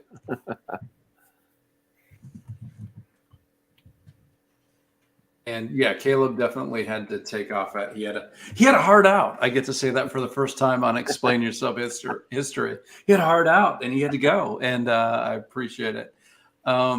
So, is there what advice would you give somebody who is? I have a conceit for a comic. I want to start writing a script. What advice would you give them before they've started to have the most success for their series? And this could be Kickstarter. This could be in your local comic shop. But before they've started, what would you tell somebody to think about first? Are we talking about like a first-time creator or someone who's just got an idea for a story who's an established creator? Because that's way different worlds. let's go with a first-time creator first, and then let's mutate that to somebody who's had a couple series that have done moderately well on Kickstarter. So for me, I didn't do it this way, but I would highly recommend doing it this way. If you are a first-time early in your career creator, try to write smaller pieces. and try to get in anthologies, learn to work with an artist, learn to work with a team. That's probably your best stepping stone because that's how you can get your name out there. I didn't do that. I jumped right into my first book and did 4 issues fully, self-funded, yeah, you know what it's like. I mean, my first Kickstarter had 38 backers and probably 30 of them were friends and family who have never backed me again. So, but that's okay. That's what a first campaign's about. Exactly. Yeah. And you use that, you can use that to learn, but the landscape has changed even in the 5 years since that was. It's a lot more competitive on Kickstarter. So I do think if I could do it again, I would have gone back and probably tried to do some anthologies first. So for the established creators, I would say you need to build a network and run your ideas behind or across with people you trust, not your mom or your friends down at the comic shop. Other writers. Honey, this is the best idea I've ever heard. Exactly. Moms are great about that. Yes. So. My mom hates my comics. I love it. I have somebody who just like, I did Morte and I showed it to my mom, and her review of Morte was, Kevin, you are one sick puppy. And you said, Mom, you raised me. Yeah, she did it. It is her fucking fault. Hey, is that a blurb on the back, man? Is that a pull quote? You should put that, yeah. But no, I think you're right. Having people that say, oh, I think this is, but here's what I'll say too. Yes, having people really that will give you good, solid, strategic advice is great. But tell the story you want to tell, because if you're passionate about the story, don't let somebody say, I think zombies are kind of over, which they were before The Walking Dead, which came up earlier. Mm-hmm. Tell the story you're passionate about first and foremost if you're a new creator, but tell it in a 4 or 5 page story as opposed to a 72 issue opus. Well, and I think I would add too that don't be afraid to ask for help, because so much of comics is not just writing the script. You're as a writer, even a new writer, you're kind of the project manager, but then also you're probably going to be the one to run the Kickstarter. So don't be afraid to go ask and learn about Kickstarter. Mm-hmm. I've made no bones about that. I wouldn't be making comics on Kickstarter if it weren't for Tyler James, because I was able to learn how to do Kickstarter right, and I do it maybe halfway right now. And if I did it like I was supposed to, I would probably be even more successful. But it's absolutely terrifying. The whole Kickstarter process is terrifying to me. It feels like you're talking. David was saying that like sales on convention floors is less important, and that it really frustrates me because I feel like I was good on a floor. Like I was good on the floor. Like don't discount that. That was more as a publisher. Yeah. You as an individual, you need to be connecting with people at shows. Now, because I got like kids, going to shows is like it's rougher to do. I just can't do it like I used to do, and like the Kickstarter process is terrifying to me. It's like writing a story and plotting a story and pacing it and all that, and like that's the funnest part. But putting it together and then like trying to sell it in like a 2-minute video is absolutely terrifying to me. And it's frustrating because like I've got books that I can be like, I can write a book. Look at this book that I wrote, guys. And it's like, now I want to write a new book. It's like to get to that point, to me feels like I'm no David Copperfield. I don't even know how to do it. It's like when Will was saying like doing a Kickstarter properly. It's like I really got to learn, man, because you see people that like just pull out like crazy amounts of funding, and it's like, how did you do that? Well, like you correct me if I'm wrong. I have never run a campaign where I didn't make a mistake whether that be a tiny one or a huge mistake, and multiple per campaign. Define huge. Like, what's a huge mistake? Huge mistake. One of the dumbest ones I made was, stretch goals. We need a stretch goal. We're going to do a print. Well, how big? Well, how big is a piece of paper? 11 by 8. Well, we're going to do our. So I printed out our prints at 11 by 8.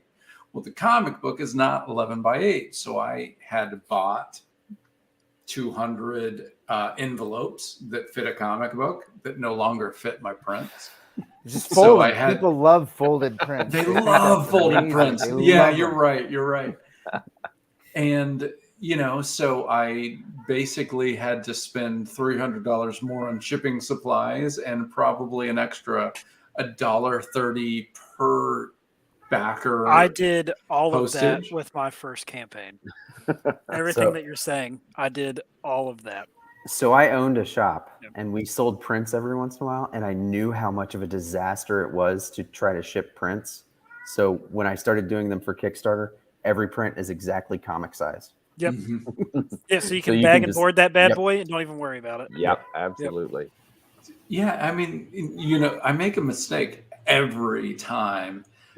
My buddy Juan from Creature Entertainment, he when I was like, should I do a Kickstarter? Should I do an Indiegogo? Because I don't know if I'm going to make my goal. I'm afraid. My first one. And he said, a Kickstarter at its worst is a 30-day free advertisement. Mm-hmm. There is no such thing as a failure of a Kickstarter because no matter what, you've raised the awareness of your book.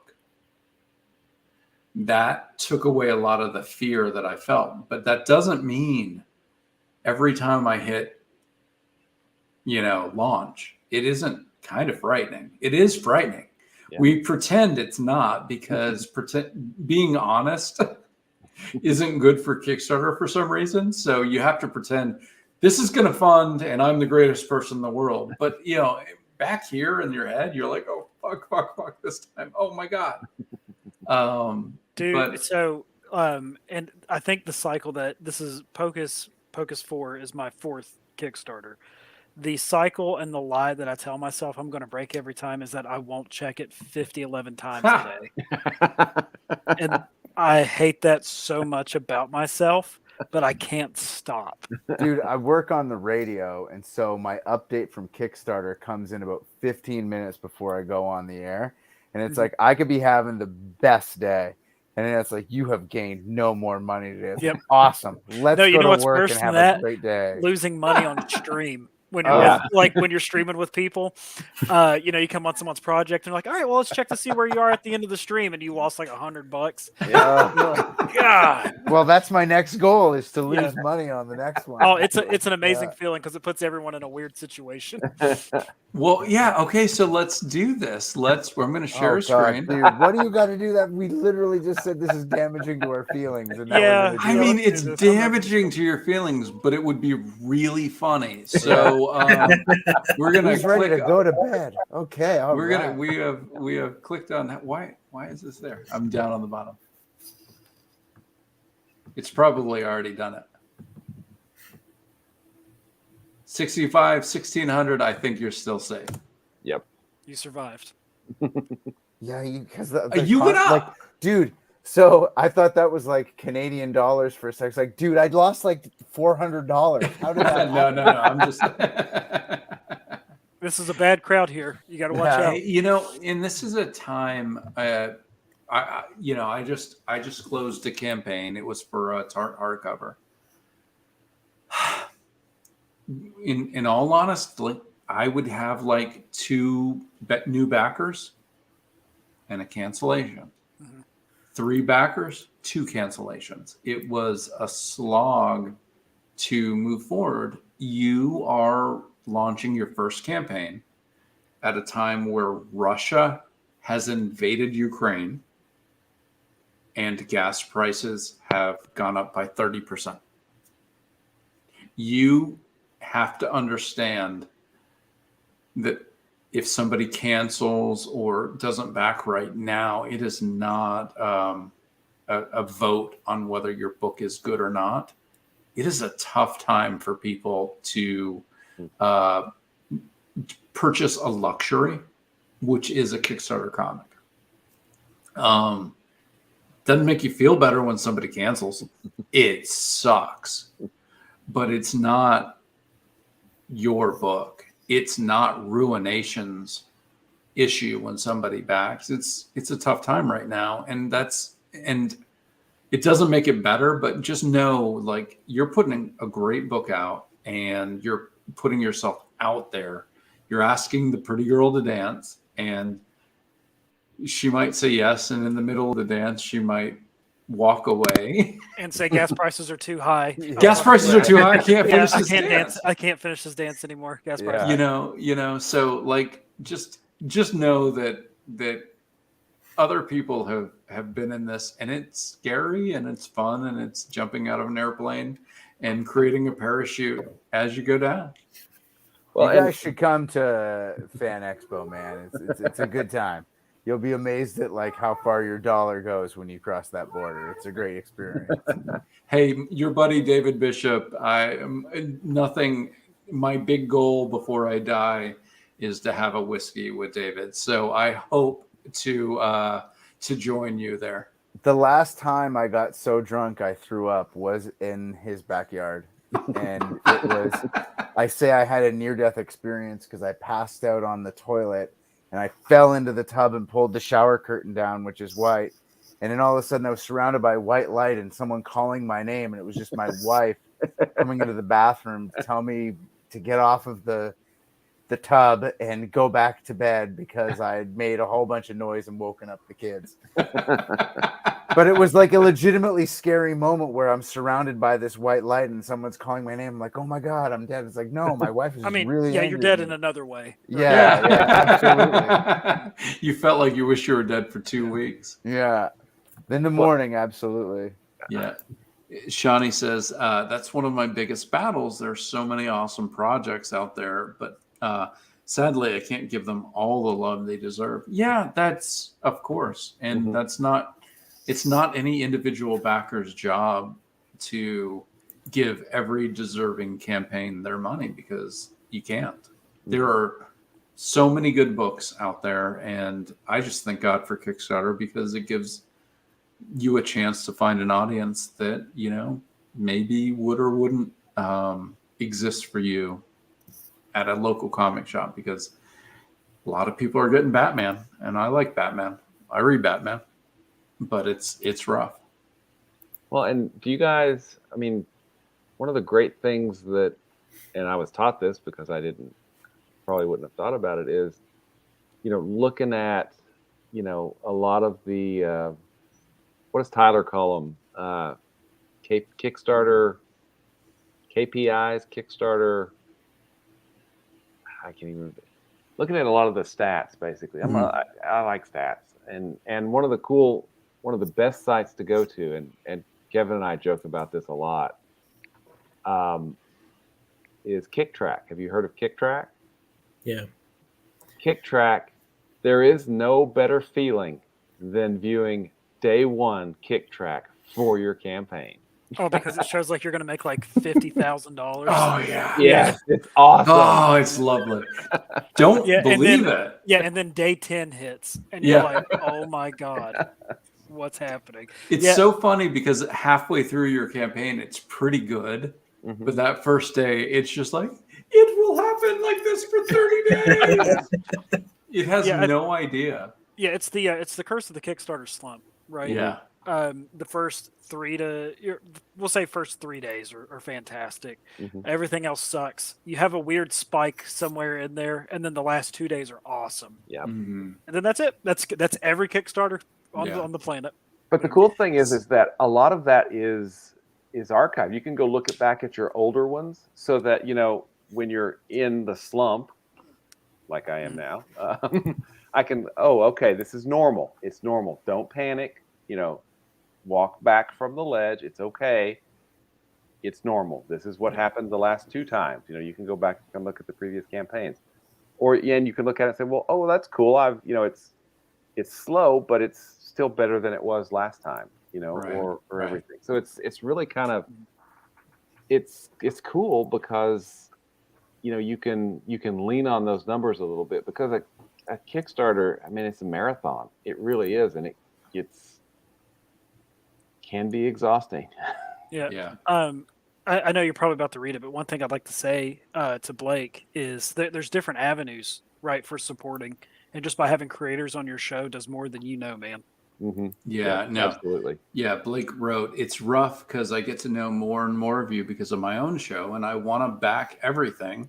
And then my bank gets mad at me. No, Blake, their banks are so happy to charge you a $35 fee. I was about to say that. Like, so no, definitely get under Take a that line zero, of because credit, man. your bank will be so happy to hit you with a fee. And, win-win. We get a backer and your bank gets a $35 fee, so don't worry about it. Yeah, but for real, it goes so much further. It's like you guys having us on, Blake having us on his show. That's where the real love and support comes from to help get it out there. Yeah, no, there is no issue with if you can't back. I've had a couple people I backed for $1 because I just wanted to make sure that they knew that I was behind them, but it wasn't in my cards to back at that point. Or just, a retweet or a Facebook share. Man, that's great. That is the lifeblood of helping us out. And you know what? If you see somebody who has paid for a Facebook ad, like it and comment on it, because that fools the Facebook algorithm into showing it to somebody else. Take that, Zuckerberg. Yeah. We figured you out, you prick. Yeah. Well, Kevin, that dollar pledge also makes it pop into, like, if you back something for $1, I'm going to see that you backed it. And I, like, every time I see any of you guys that I follow back something that I haven't heard of, I actually open the campaign to see what it is. Yep. So, I mean, that helps immensely too. Yeah. I don't want anyone to feel like they have to spend money that affects their well-being on any book, They should including my they own. should never back a book if it's going to affect their ability to eat dinner. Yeah. Eat your Trust dinner, me, my pay your project rent. is not worth starving over. I don't even like my project that much. Yeah, I would starve for Pocus Hocus. I would do it. I would die for Pocus Hocus. Thankfully, I'm way overweight, so I have, like weeks of kind of, I'll be fine. But, I don't ever, we do the show and there's the joke that it hurts the pocketbook, and it can, because we have great projects that are worth backing. But you know what? Is that David's cat that keeps meowing? Yes, that's why I Yeah. kept muting it throughout the show. She won't shut up. It's fantastic. It happens, man. I'm She like a actually, big she's cat supposed guy. to eat I at love like it. 11:30, and it's almost Oh, 1 now. So she's like, Oh ready to yeah, start that's the problem. You gnawing gotta on you my gotta have feet. your dog or cat just sleep on the couch next to you. Then they don't make noise. I think We Kevin can't see broke anything, his- Kevin. Oh, there we go. We saw I your don't know. thumb. I'm on Jessamy now, so I don't know what happened. We fostered cats, and we had like a foster fail, and now we've got 3 cats in the house, and one sleeps with another kid, and one cat sleeps in our bed. It's like there's cats everywhere. In this Is house that a all the foster time. fail, or is that Yes, it is. exactly like? It's a If you keep victory them, it's is a what fail. it is. They're the Yeah. best. And we've That's been why I fostering for, couldn't 2 foster years, but these animals. cats No, are, I like, wouldn't be able to either. Keep them all. So Joey says that Alan said he'll pay him in a magic.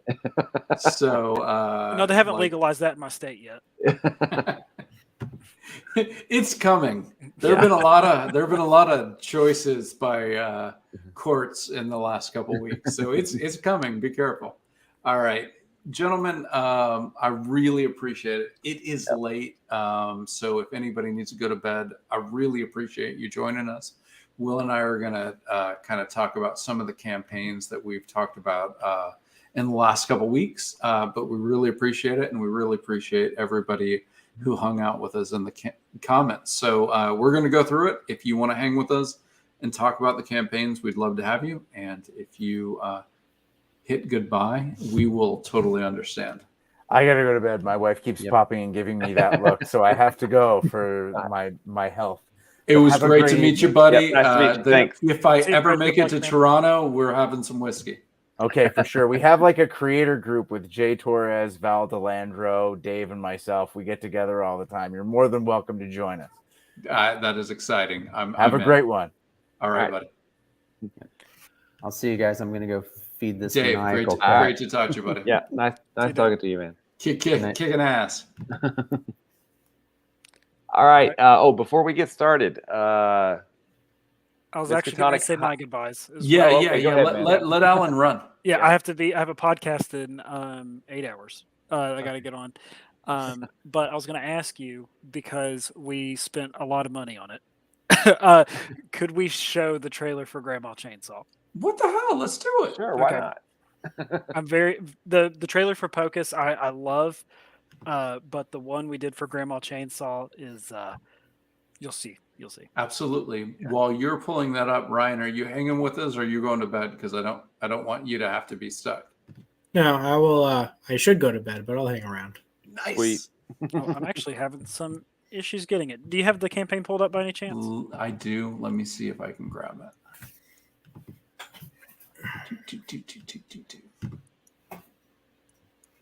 Grandma Chainsaw. Yeah, right. That is Awesome. that name is just Grandma got run over by a reindeer. Like I just jump at it. Okay, I've never. It's after the covers. Cool. And there she is. Oh, okay.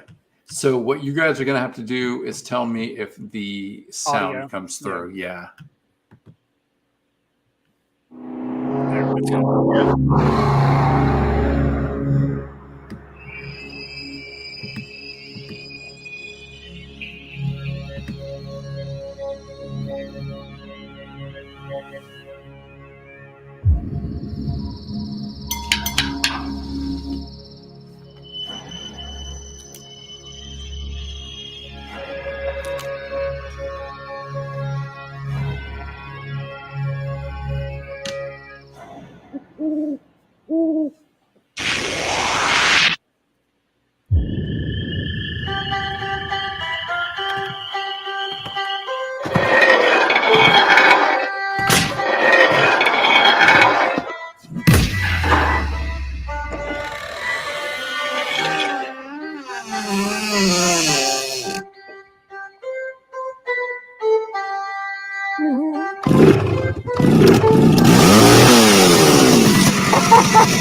Yay! Evil has a perm. Holy moly.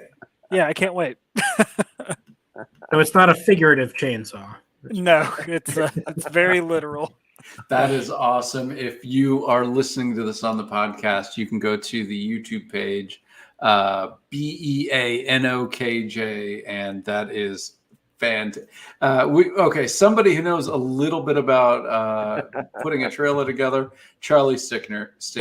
Fantastic Hey, trailer. thanks so much, man. I appreciate it.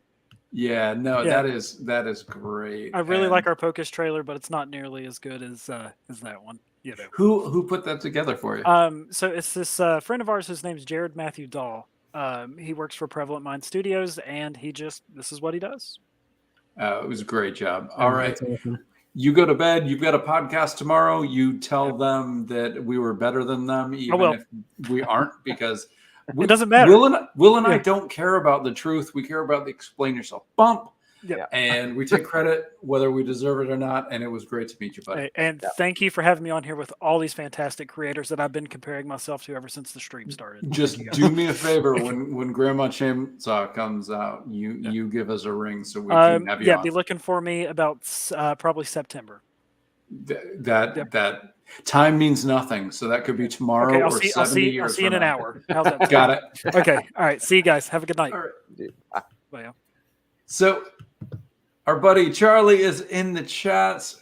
He says great tagline, which it is. I am excited to say in about 2 weeks we should be talking to Charlie live about his brand new Galarian #2 Kickstarter, which is absolutely destroying, and rightfully so. So even though we don't have that as one of the campaigns we're going to talk about, look up Galarian, White Ash, Charlie Stickney, and back it if you have not gone into White Ash. I mean, I know, Will, you don't like it, but I love it. I only have all the issues in the hardcover, you know. No, White Ash is absolutely fabulous. Galarian is the sexier, more violent prequel, and is super fun and definitely worth your time. So, Will, what do we got first of the campaigns we've talked about? Well, I think Miskatonic High number 15 funded earlier this week. Mike Shea's Cthulhu Lovecraft-based high school campaign, and Mike is just, he and I are talking about a crossover between Tart and Miskatonic that is, I can only say, unique. I haven't seen anybody else do something like this. I'm going to say this. When it comes out, Mike was the beast behind it. I helped him come up with it, but he had the idea, and Mike is just awesome. And Travis Gibbs, our buddy. Voodoo Nations. Orange Cone Productions. Voodoo Nations numbers 1 through 3 funded last night. I was actually on with him when it funded, so that was pretty awesome. Nice. So congrats, Travis.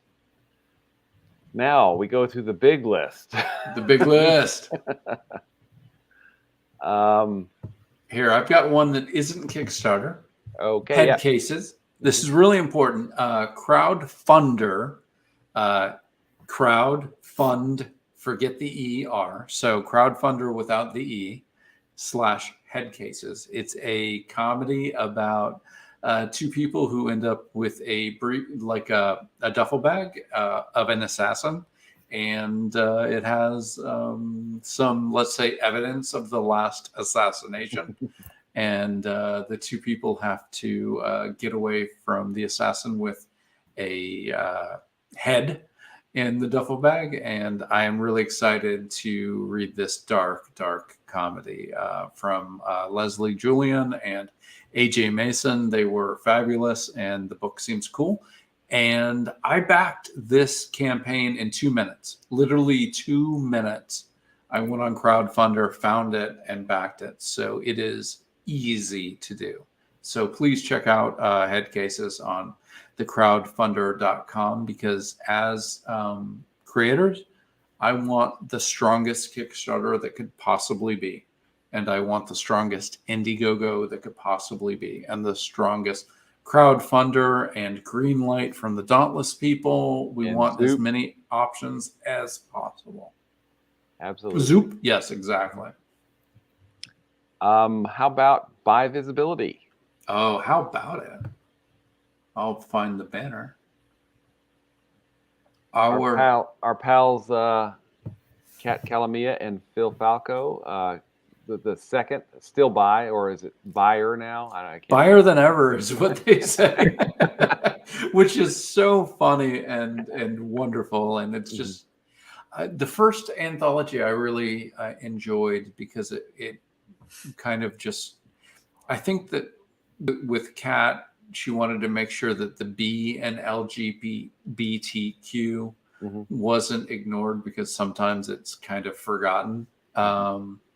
And it's just a nice little spotlight on bisexuality and what it means to live as a bisexual person, what it means to raise a bisexual person. And it's just a nice, positive, lovely anthology. I haven't read the second volume, obviously, because that's what they're making, but it's certainly worth reading. Very nice.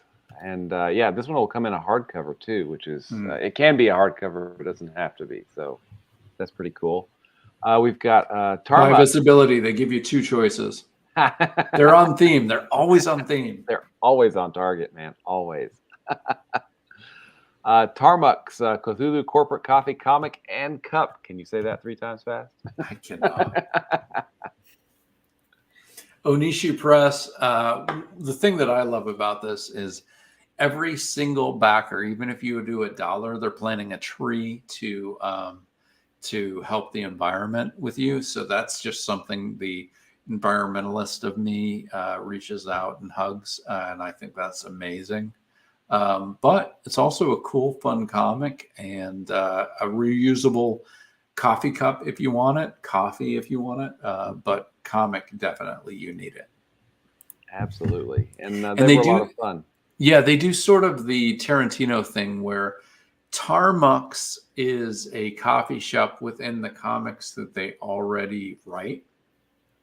So they just kind of created a comic telling you what Tarmux was. So kind of the Big Kahuna Burger of their comic universe is a coffee shop. So it's fun. And now we've got our pal Pat Shands with something a little cheeky, which is a monster campaign. Pat It's is doing just- okay so far. Yeah, it is pretty awesome. It's I think 4 kind of erotic stories that are connected, and he has an awesome list of artists doing this with him. He's got some. I know Jen St. Ange does a cover. Romina Morinelli, who is an awesome artist as well, does a cover, and then some really good interior artists too. So it's a really good book. It's a sequel to the Thirsty anthology, which was, I believe, last year, and definitely worth checking out. It's got some great art, and Pat's an amazing creator. Yeah, he is, and I love that he writes this with his wife. So when you're doing something erotic, it has both the male point of view and the female point of view, and kind of find something that's sort of titillating for every reader. And I think that's kind of nice. As a guy, I can kind of think what I think is hot, and it's kind of nice to have his wife there to be like, yeah, and I think this is hot. So let's give it to everybody. Yep. Let's see. Next up, I think Territory, numbers 1 through 3. The post-apocalyptic. Now I can't speak. Let's cut that out, and we're gonna try. Oh yeah, we always edit out every problem. It's a post-apocalyptic kaiju epic. There we go. Got it. And unfortunately, I don't think that the Territory banner is in, so I apologize. I'm looking through the. Oh no, wait, nope, never mind. I lied. It's right there. But one thing that Blake is doing, he's doing the same thing. Every backer is a tree planted. So we didn't know that until we did the show, and it's kind of really neat to see, because we do sort of kill a bunch of trees for our comics, but carbon capture. If you take a tree and make it a comic, the carbon is captured forever. So that's good. But it is nice to plant a tree to kind of make up for the comics that we're making. So Territory is perfectly awesome. Next, There's another Nicole project too. Yeah. Oh, is she? She's the editor. She is awesome. I really, honestly, I don't want to blow too much smoke, but like, her own books are good. Sacrifice is really good. We've had on just either she's very smart about the books that she accepts work on, or she's a hell of an editor. And I think it's probably both. Next up is Project Big Hype, Volume 2, which is a giant collection of stories. I mean, is it 385 pages. 385 pages of stories from 6 pages to 24 or something like that. I mean, some of them are like full issue ones of a series, and some are like a short piece. But it's what they try to do is find creators that haven't done, who are new to the scene, and give them the option. And it's just a great way to find new talent, and it's definitely worth checking out. I think that's it. One more, I think, unless it has closed, Oh, but I don't yes. think it has. Stabbity Bunny. Bunny. Yeah. Scout Comics. We talked about it a lot because David was co-publisher, and that guy, Charlie Stickney, is co-publisher. Stabbity Bunny is Scout Comics' first ever Kickstarter as a creator with Scout. I can say with complete greed and self-centeredness, I'd really like it to do well so that maybe they do a Tart Kickstarter later. So this is not me with the goodness of my soul. This is me at my most greedy and self-centered. Please back Stabbity Bunny. And when you back them, say, hey, I backed because I love Tart and you should do Tart. Oh, there is one other one. The Scott Snyder presents Tales from the Cloakroom. Yes, they have like 20 hours left, right? Yep. Mm-hmm. That's right. I'm sorry. Go ahead. No, it's a very cool anthology where writers in the Scott Snyder writing collective with his Substack, they kind of had one prompt. The prompt was a story has to do with a jacket, and they all got to do their 6 or 8 pages, and there's 19 stories, and it's just a very cool anthology and definitely worth checking out. Mm-hmm. Absolutely. And I think we did it. I think that is it. That's it. And wait, there's that Glarian book that nobody's heard of. But, No. But I want to mention it right now so we can start the Explain Yourself bump. Exactly. That's right. Yeah. We definitely want to get backer 1,300 and beyond. Everybody who was in the comments, Shawnee, Joey, Blake, we love you and we appreciate you joining us on your Friday nights. And Ray Pod came on. Oh, yeah, thanks, Ray. Hey, Ray. Ray Pod came on and gave some guy named Will. Will Allred rocks. Hey, Will. So Ray, we appreciate you coming in and giving Ray his just desserts. But everybody who came on, we appreciate it. And if you're listening to the podcast, please rate it and give it 5 stars. You can review it honestly and say we suck. But if you say we suck, give us 5 stars so that, we don't care what you say. Just, rate it high. Good night, everybody. Thanks. Good night, everyone.